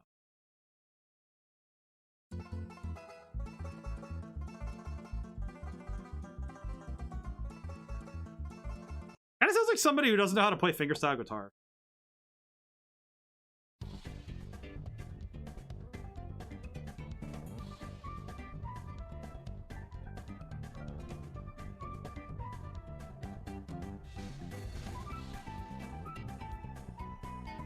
Why does that actually sound kind of good at 50% speed upgrade? What the heck? I implore you to Toto Africa, one step off of key and off beat. Max cringe. Oh, I could do you one better on that one. Where is it? I know exactly what it is too. Oh, hey, it's in my recommended. Have you guys ever heard 500 miles but half the beats are missing?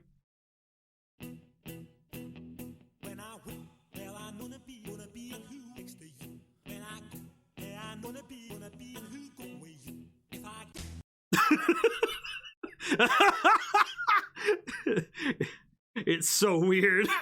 It's so weird to listen to. Oh, I just saw this again. I shared this in the Discord, by the way. No, not the ad. I'm not buying anything from you. This one's in the Discord.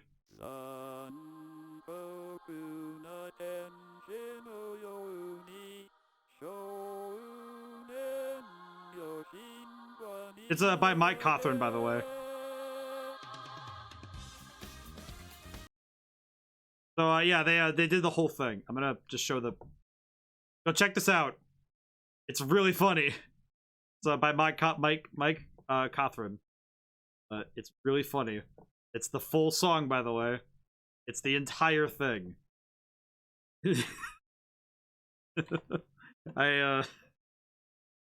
Every now and then I feel like you have to listen to music that's very strange, and some people's covers of songs are probably up there in some of the strangest things I've ever heard, but they're very helpful for understanding what makes good music, because sometimes you end up finding weird bangers, like that one time that there was a trap remix of Through the Fire and Flames and that guitar solo, and it was really good somehow.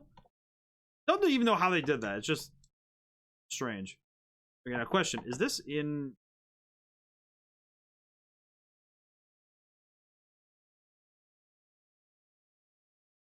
me? Then when it repeats for this part, it has to do would be third down. Or third up octave down. You heard of Bill Wirtz? He's the epitome of unconventional music. It's incredible. Yes. I am gonna write him down though, because I've heard of him, but I do not remember enough of his stuff yet, so I'll look it up again. I'll look up more. I need to look up more of his stuff, because now I'm like, ugh. Put the good pen over there. Okay, let me. Okay, so this needs up. What is a third, which would be that up to, or no, up to four, so F, octave down, so F3. Oh, this is muted.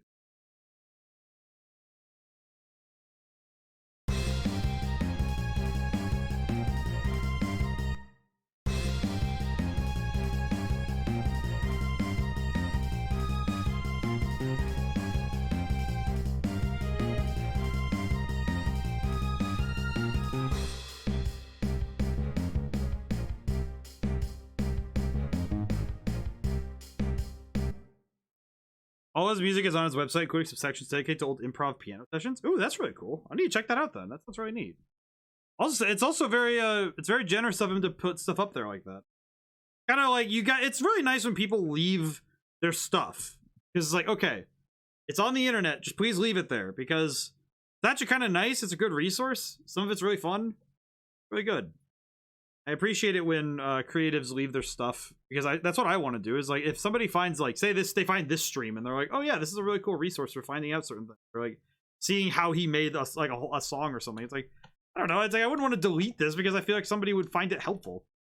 You know what I mean? It's like, I don't want to delete it. I think this version, I think I have an idea. I'm gonna grab the bass line and I'm gonna use it in the higher register. But I'm going to embellish it with some. I think. Took a while to remember which song it was. Which one is this one? I do not wish to see the leaderboard.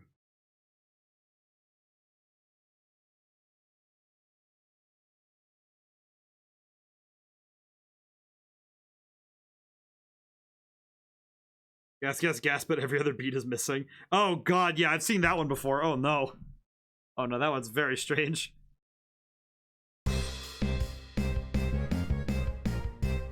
Wait, hang on a moment here, what? Oh, come again. That's... Also, I just realized it jumps to the 4th, not the... Disturbing me. I move it. I move it down.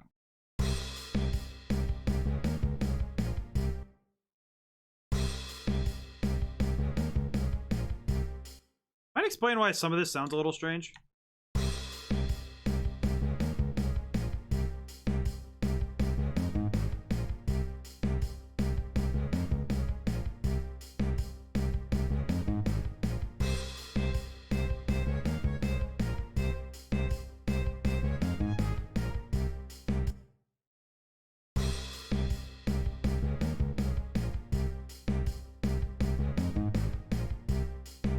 You my oh yeah, the gas whenever the beat missing is kind of cursed, but it is really fun. What if I like that? I don't know where my brain went there for a moment. My brain just was like, be possessed by the spirit of Antonio Banderas for a moment.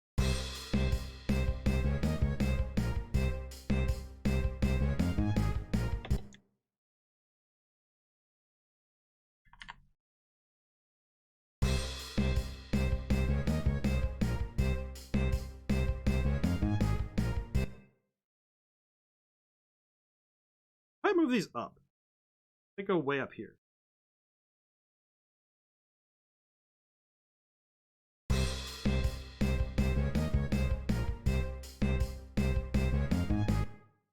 I could also just...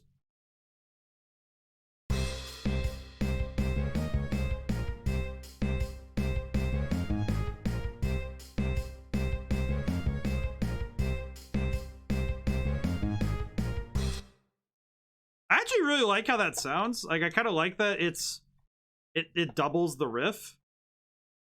Oh, I do that. Doubles the riff. And then I use the viola.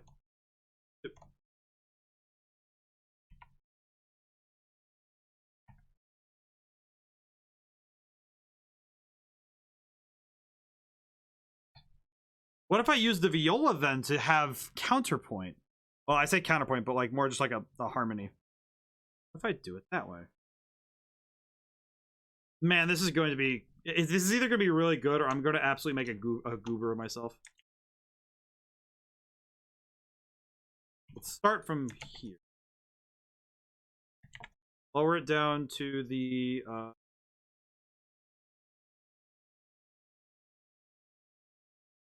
I wonder what that just sounds like.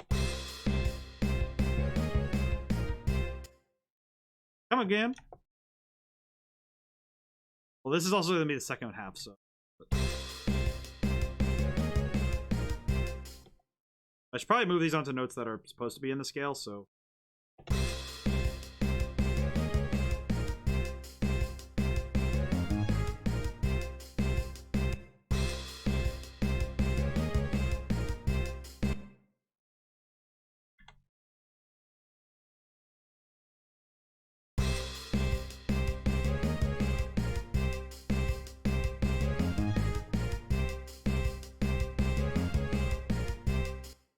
Sounds good, but I feel like I could do more with it.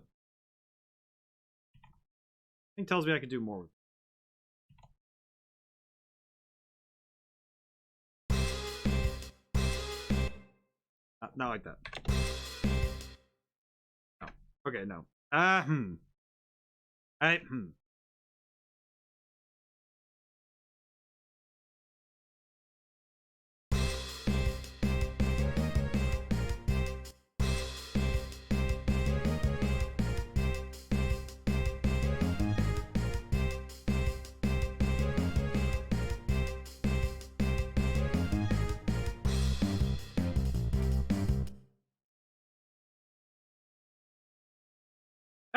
That's actually kind of interesting. It's a little bit yeah, I like it. I don't know. I think it's interesting because it's not often that that this happens.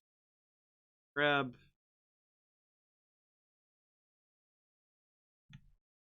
It's going to start with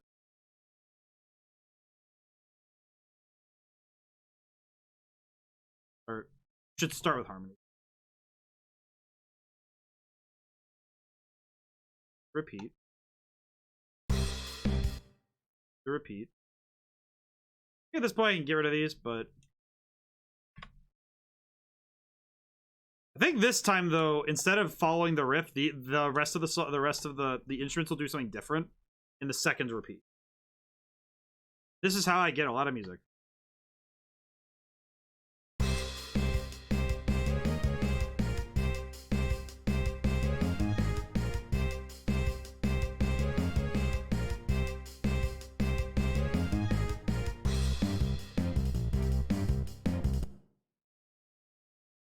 I take the motions of this, use that to build a secondary, like kind of like chordish thing to carry us around. Next bit.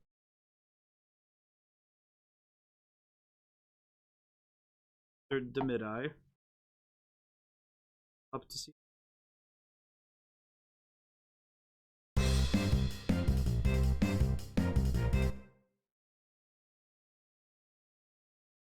Very small.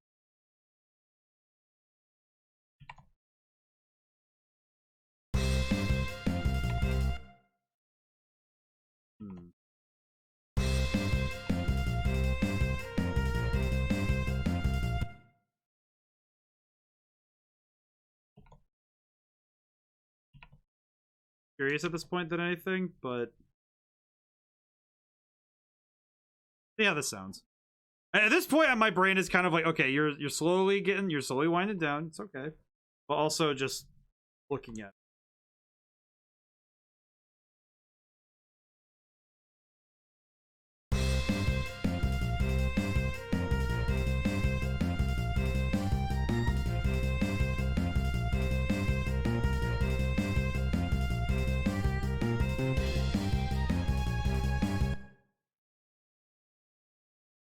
Good dudes.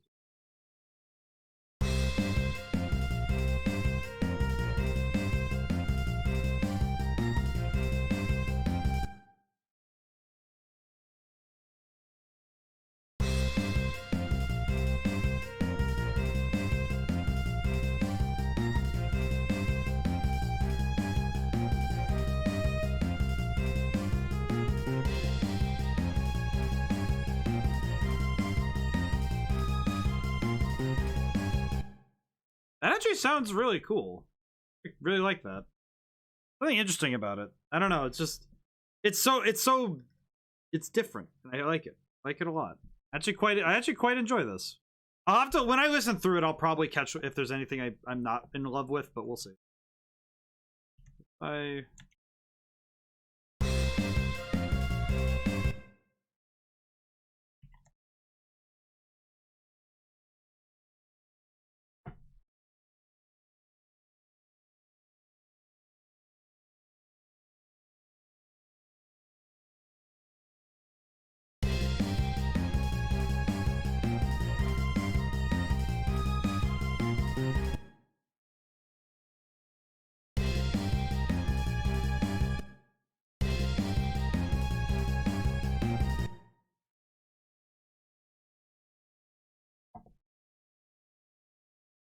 I need to look. I need to investigate closer.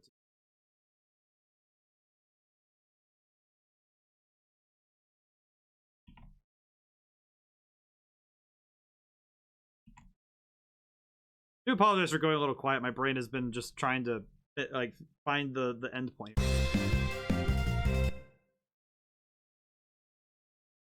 Part of me doesn't want to just repeat, like, have just melody, but like just follow the melody. But I think that might be the best choice. I'll not tell a lie.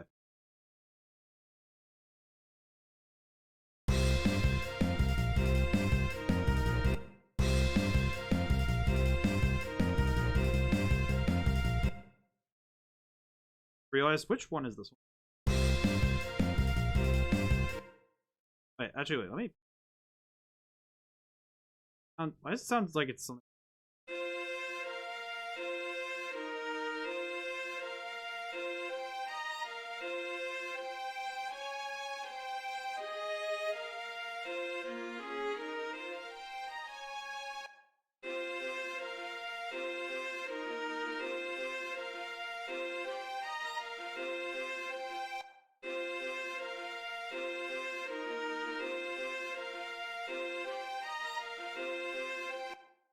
Oh, I see why, because there's the same note there.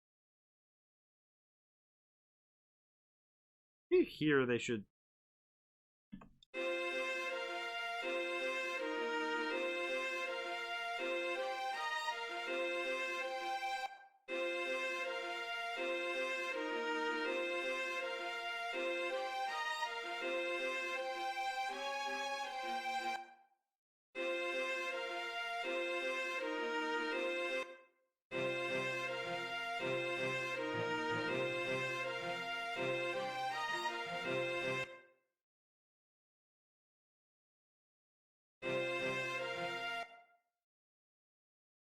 Huh. Sounds really good, by the way. I've been quiet due to focus a lot. Yeah, it's like my brain starts to focus in, like, wait a minute, I just heard something. Wait a minute.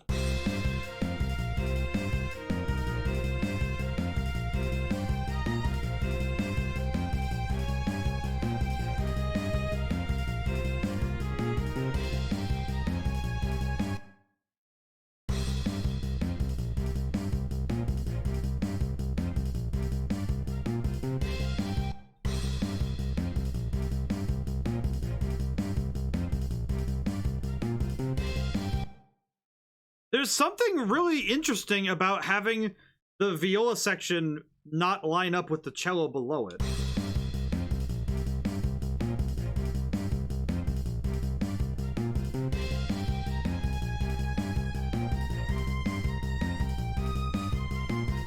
I actually really like that.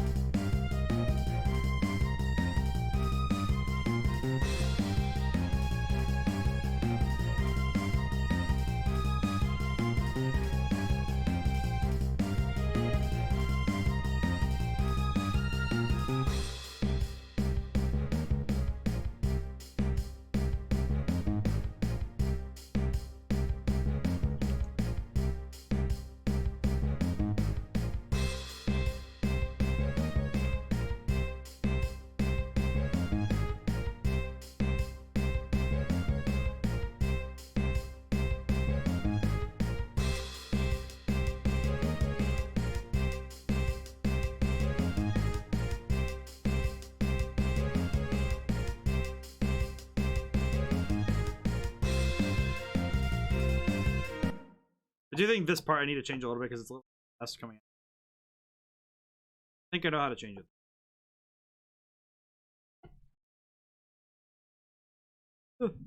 I had the realization of, oh yeah, I think I know how to fix this.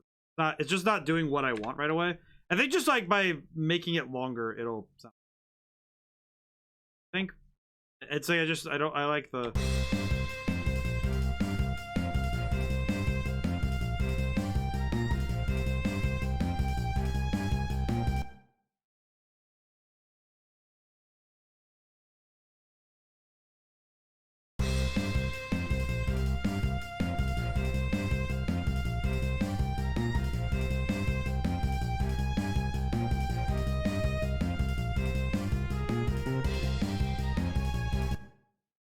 That's pretty good. I like that. That's what I was looking for. I think I'm almost about where I want it to be. The only thing I need to figure out is that second repeat. Kind of like the only thing that I'm like, what?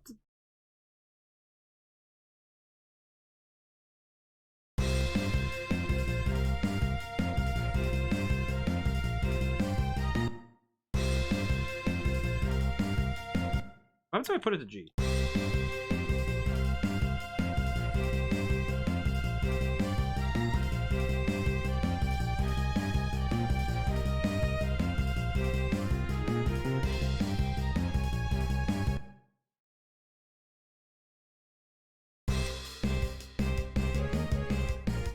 That sounds a lot stronger. I'm not gonna lie. What happens if I move this up?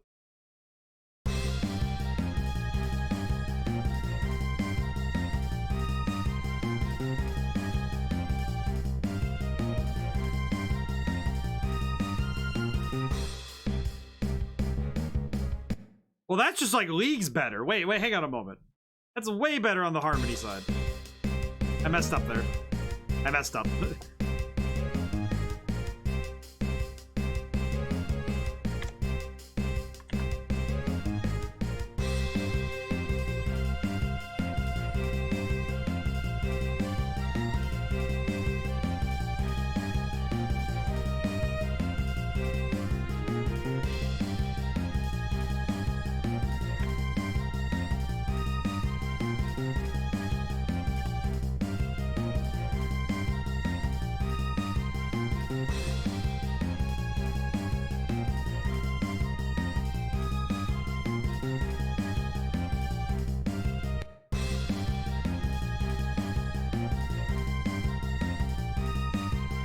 Oh yeah, that's what I'm looking for.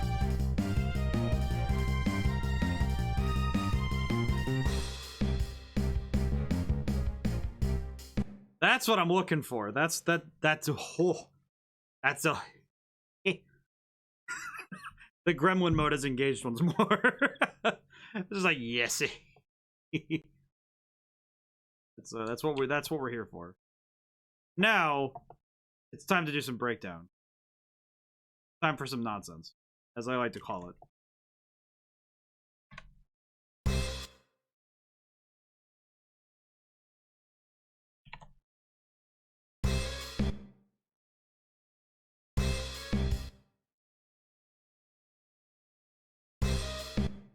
I just wait.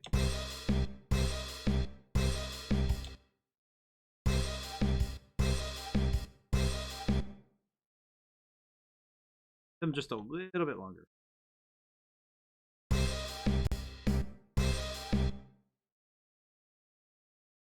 Maybe if I turn on the triplet grid again, this will assist.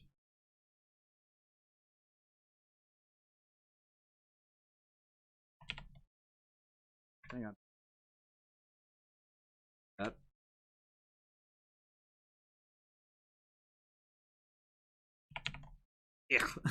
I have to reset the counter today. By the way, I have to do that so I don't forget later. That's a little too. That's too fast. I think. 1, 2, 3, 4, 1, 2. 6 notes.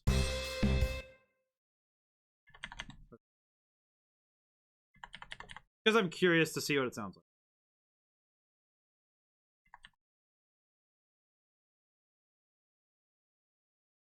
But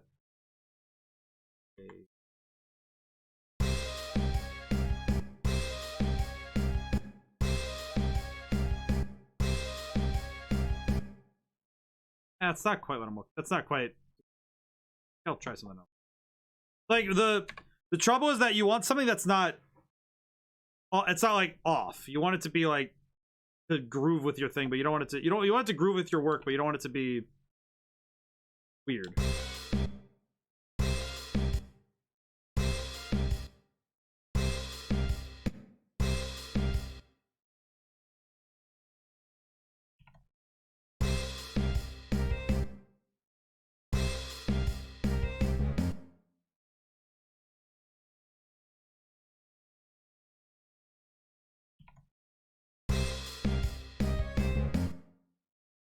Let me grab what I did earlier here, like back in the first version of the B section. Let me grab a copy of what I did. If I can have it, what I can do. Trouble is this kind of stuff is hard to do.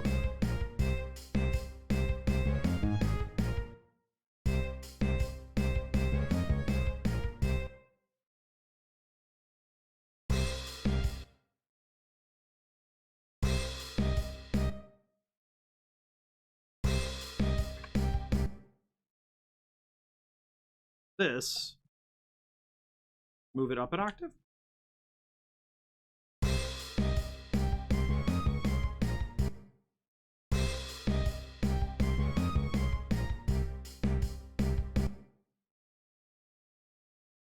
Do the same thing with this stuff. If the viola can survive doing it. Up to the C. I need to listen to it first.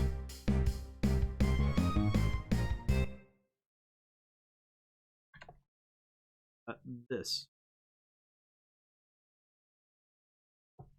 That over here. That up there. There we go.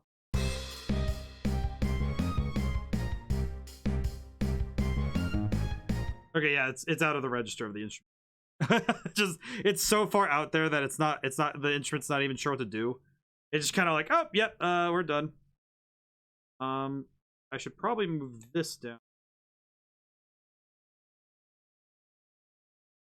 Maybe instead of matching it,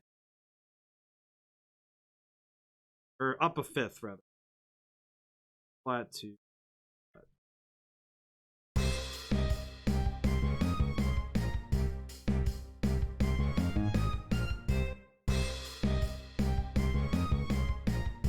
It's kind of okay. A little awkward. It's a little clumsy, we'll say. Maybe if the whole thing was just moved up, or well, that's kind of. Maybe if it was a like a power chord of it. Maybe if it was a parts on.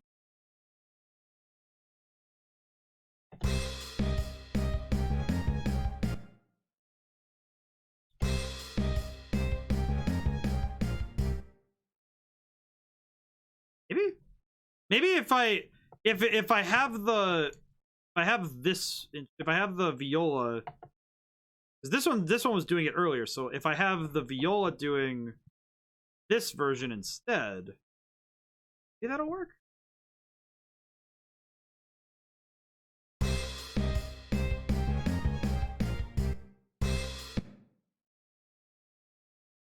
Yeah, just move it up a fifth.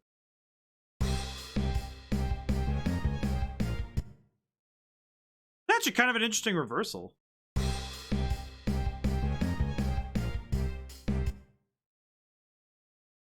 What if I just grab this, move it up, grab this over here, move it up an octave.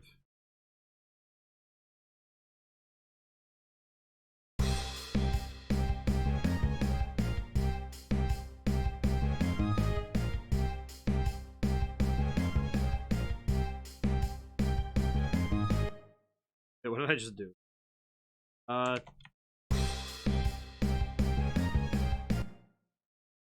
don't know. Let's just. What is this?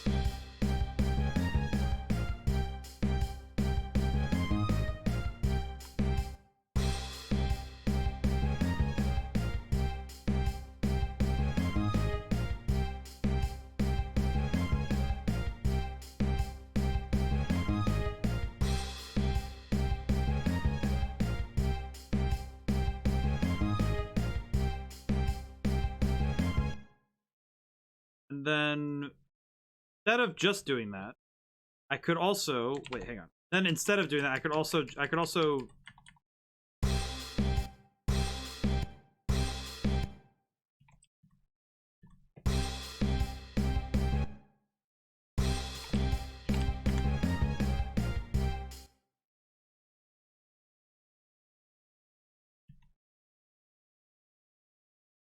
this part might need a bit of workshopping, but look, it's sounding really good. Honestly, just could just yeah.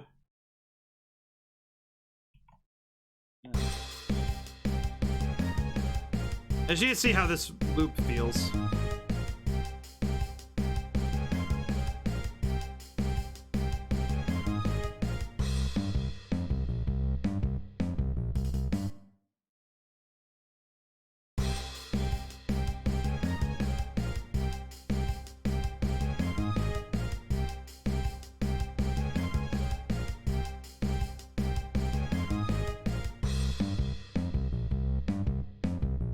Oh, I just realized what I could do to mark the full loop. I could make this in one of those.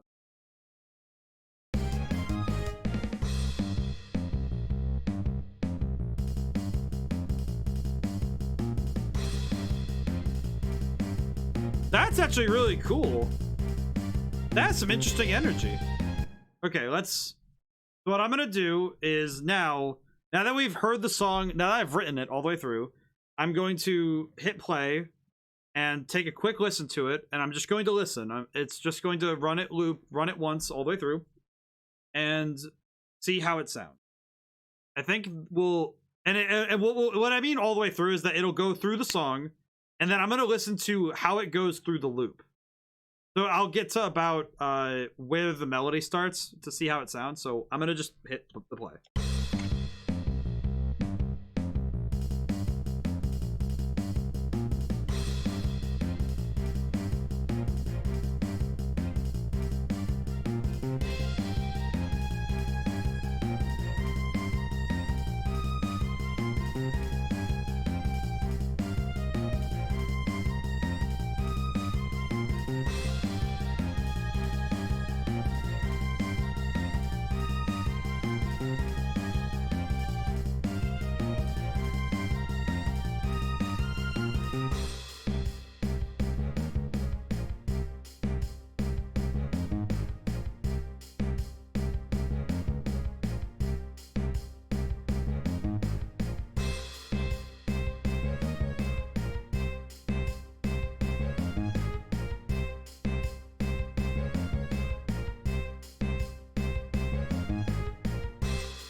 Actually pretty good. I think that's pretty good. This has come out so well, I swear. You know, I'm actually you know what, I'm a little, you know, it's the only thing that frustrates me, Crooked. How long it takes me to write a song normally, and then it's like, oh, just put yourself on a time limit to finish the song before the end of the stream, and I'm like, oh yeah, I have to do it. Like, I'm actually, I'm more upset with myself that oh, put yourself on a timer. What happens? Oh, you come up with really good work and you get it done in time, and it's like, why can't I be this productive all the time? It is my my greatest font of frustration is not with my work, but with the fact that if I trick myself into having a time limit, I get far more done out of my time. Because then it's like, oh, I'm okay. It's like, no, you have to do it now. Finish it. I'm actually just really, I'm really excited about this one. This one's really good. I will save my work, of course. I think this one turned out really well. I might need to do a little bit of tooling because I think the it's this part right here though. I think it's a little busy, but I also think it's really interesting and I think it's fun. I think I might leave it. So you guys might be looking, I think you guys are looking at what's probably going to be the final thing. Honestly. I don't think there's much more I can do for this one. At least and it might be like I put this in the game and I playtest it and find that it's not like my favorite thing. And that'd be okay. You know, it's like sometimes it gets that far and I say, okay, I need to go retool something. Because that happened once. There was a thing, a part of a melody that I was like, oh no, I need to fix this. And I went and fixed it and had to redo the whole process of getting it in the game. Which I'll probably end up re-listening to this later. So what it'll be is that I'll either tomorrow or Tuesday when I get back to work, because tomorrow's my day off. Depending on when I get to this again, I will probably listen to it like all the way through, see if I still feel the same. Because that's what I like doing. I like in the morning. It's really bad of me. I'll load it up and play it while I'm drinking my morning coffee. And if I'm in like the state of drinking coffee, and I'm still like really down for the song, it goes in the game. I don't even bother. Like there's no hesitation. It's just okay. If it's still with me when I'm on like 2 brain cells of power, I'm good. I'm good. So I'm pretty pleased with it. Oh. Okay. All right, so Crooked, I am going to let you know, just so you know, that the next Sunday is Nahamaha's Redeem. So it'll be not this Sunday, but the next Sunday. But tell me what game you want, because I am ready. You have Conquest of the Crystal Palace for Nahamaha. What is your Sunday game? We get to have another Redeem for Sunday. This is actually really exciting. Every time this happens, I'm just like, oh my god, that's so many points. It's so many points.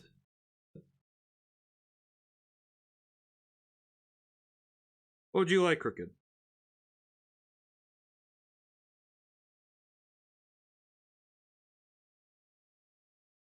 All right, I'm ready to write it down. Got it. I see you have Ninja Kiwi Archive. I don't know if you're familiar with the Bloons series, but it's very fun. I am very familiar. I'm gonna load up Steam really quick and double check that it is in. I'm gonna double check that actually. I can check that right now. I'm right here. Bloons.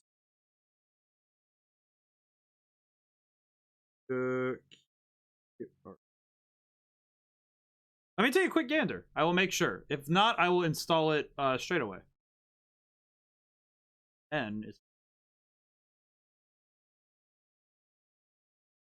I will make sure it works as intended. It is right here.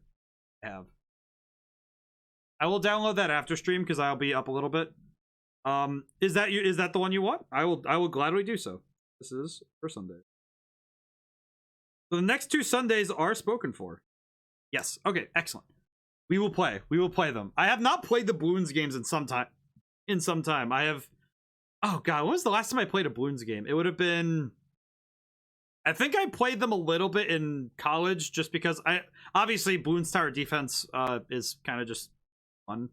But like the actual classic Bloons, I think I played it back in like high school. I think.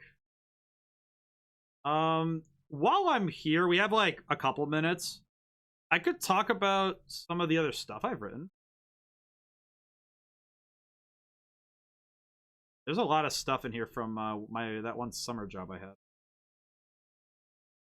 Wait, is that? It's real. Wait, is it still? It's still a thing. All right. Well, we will play Bloons. It'll be not this Sunday, but the next one. I found this. I always want to play Bloons Tower Defense 3, but I recently got the archive myself to play 5. I have 6 on Steam, and I really like 6. I personally, 5 is a little bit better than 6, but 6 is really fun because of its replayability. And they're adding new stuff to 6, and it's really cool.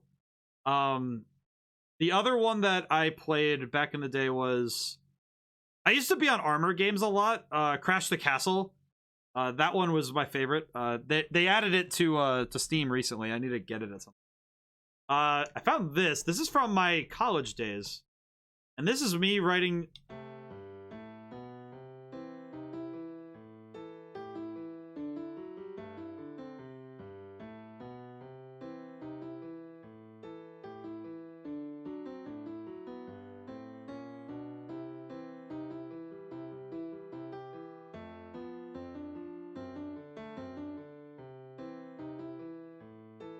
Little ragtime.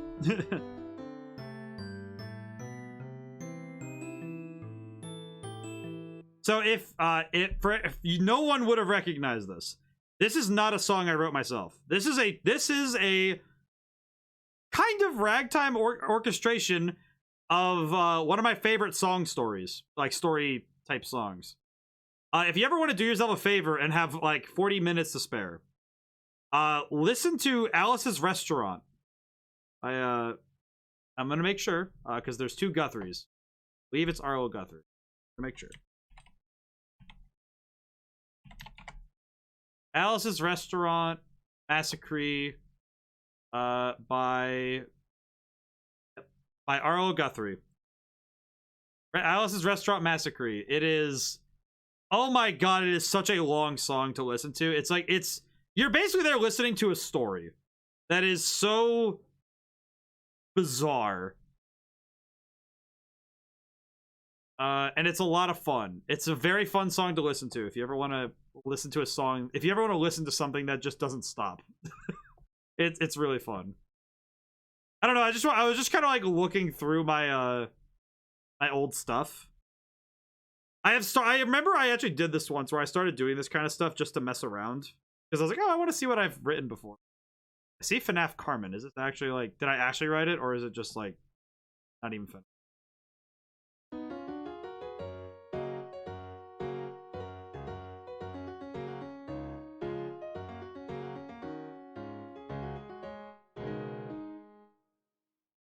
Yeah, it sounds like I just hit the keyboard at the end. I've heard the song in like vague reference, but I've never looked into the lyrics or paragraphs. Oh boy, yeah. The Alice's Restaurant. I know a good number of the references. Like I memorized them, and I've heard the song enough times that's just burned in my memory. But yeah, no, the song is it's insane. It's crazy to listen to. The 8x10 covered glossy photographs, paragraphs on the back of each one to explain what each one is. Oh man, that stuff really just it hits different. I have so many songs. Arch of Mephisto Study. Oh yeah, here's I guess just to cap off stream, just to like talk about it, I guess. This song I wrote here, that's this monstrosity of notes. I actually based it mostly on one chord, and I just kept it moving. It was and I remember it's really inelegant at the end here. It just kind of like ends, like right here. It's just like it's really gross. It's like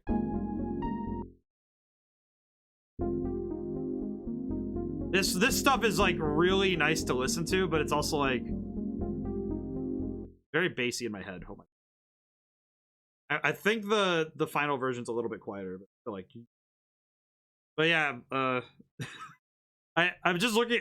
It's fun every now and then. It's fun looking through my old back catalog, like my old files, because you could sometimes you surprise yourself. Oh, my favorite joke. There's one. I remember I was looking through this with a friend of mine, and I was like, toxic. But I know I won't get in trouble for the 5 seconds of this, but it's literally what it says on the tin.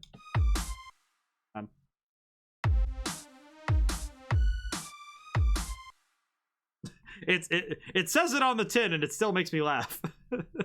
It's really bassy too. That's the drums there. Oh, that's right. I did a version of the Tetris theme myself. And Solomon's Key, but it's not.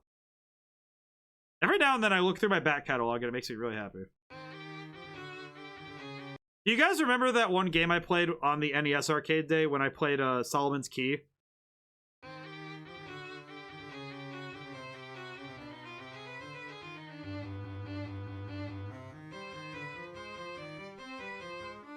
Not the best thing ever, but...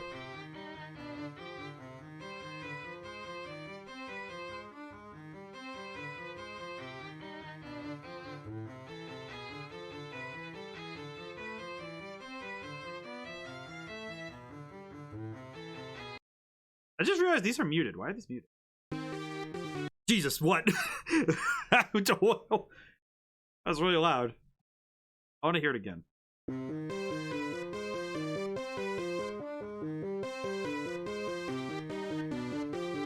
Sounds like an alien is coming to like zap my brain out of my head. It's kind of cool.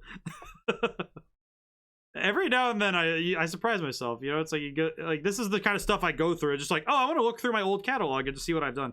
But I think what one channel can provide to the piece. Yeah, that was nuts.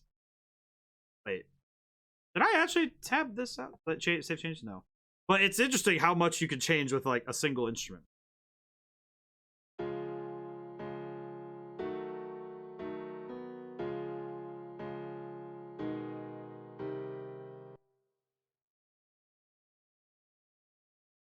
Yeah, I know that one pretty well.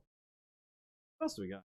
Oh, wait. Actually, wait. Before I end the stream for tonight, this is actually probably one of my favorite versions of the Tetris theme that I actually created this myself, and I'm kind of proud of it. It uses some old techno stuff, but I'm actually kind of proud of this. I know I won't get in trouble because it's video game music, but check this out.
Is it bad that that's not even the best time? That's not even the best part. Like I might need to package this and put it over some Tetris gameplay or something because I really love this version. There's only one thing about it that I think is a little bit better. It's because I did this up here actually.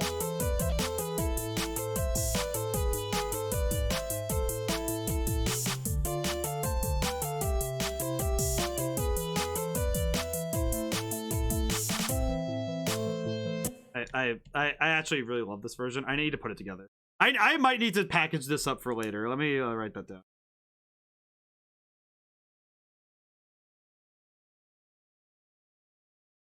I'll do that. Sounds like a Tetris fighter. All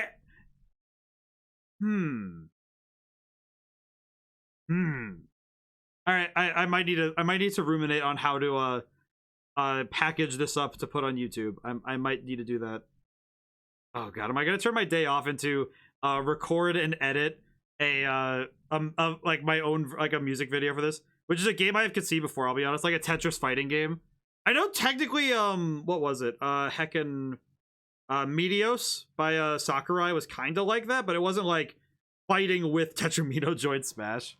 Oh, that no, it's like I just had the thought of like, oh yeah, just like do a Smash Brothers like montage with like only the arcade classic characters like Donkey Kong, Mario, and Pac-Man, and like some of the other arcade characters. Like anyone who's been in an arcade machine and just use them and make like a AMV type thing. Like, you know, one of those like montages of like awesome knockouts but put to like music. I feel like I would have to do with the amiibos, so it doesn't seem like I'm like a total wuss and playing offline against computers. I feel like that'd be more fun. I should because I never got around to writing up the essay for the video essay for the philosophy stuff yet. You know what? I'm making a list for tomorrow. This sounds way more fun. This sounds fun. I want to do that. I won't make myself wake up early, but Tetris. Go. And I won't include any gameplay audio, so it's just music, which I think would be far better. So if people want to download it, I know people download stuff off YouTube. I'm not gonna like police them by putting stuff inside of it. Like, no, it's fine. All my other stuff's behind stuff anyway.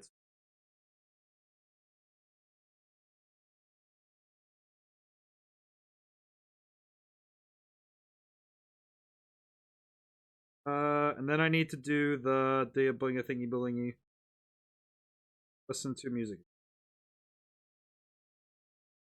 Then I just need to work out and make dinner. Good. I actually have a little to-do list. I make little check boxes, and that's how I do my day. Alrighty. But for now, I think I will call it for stream. I'm gonna need to package this up. I might touch it up again because I feel like it would be fun to mess it again because it's interesting. I don't know. I might, but I don't think I'll touch it much. I really like this. I might swap the guitar, but I'm not sure. I'll think about it. Now, and I wish I would. But for now, I shall call stream. Ooh, thank you guys for joining me, and thank you guys for everyone who got to join who didn't get to stay to the end. I'm actually surprised we finished a song. I am genuinely surprised we finished something. So I will take that and run with it. That was fantastic. So I'm gonna go get some sleep and check out all the stuff you guys made me write down because I'm gonna go check all this out. I'm gonna make sure that Balloons is installed for later. So thank you. Now, whenever I see you guys next, goodbye for now. Thank you.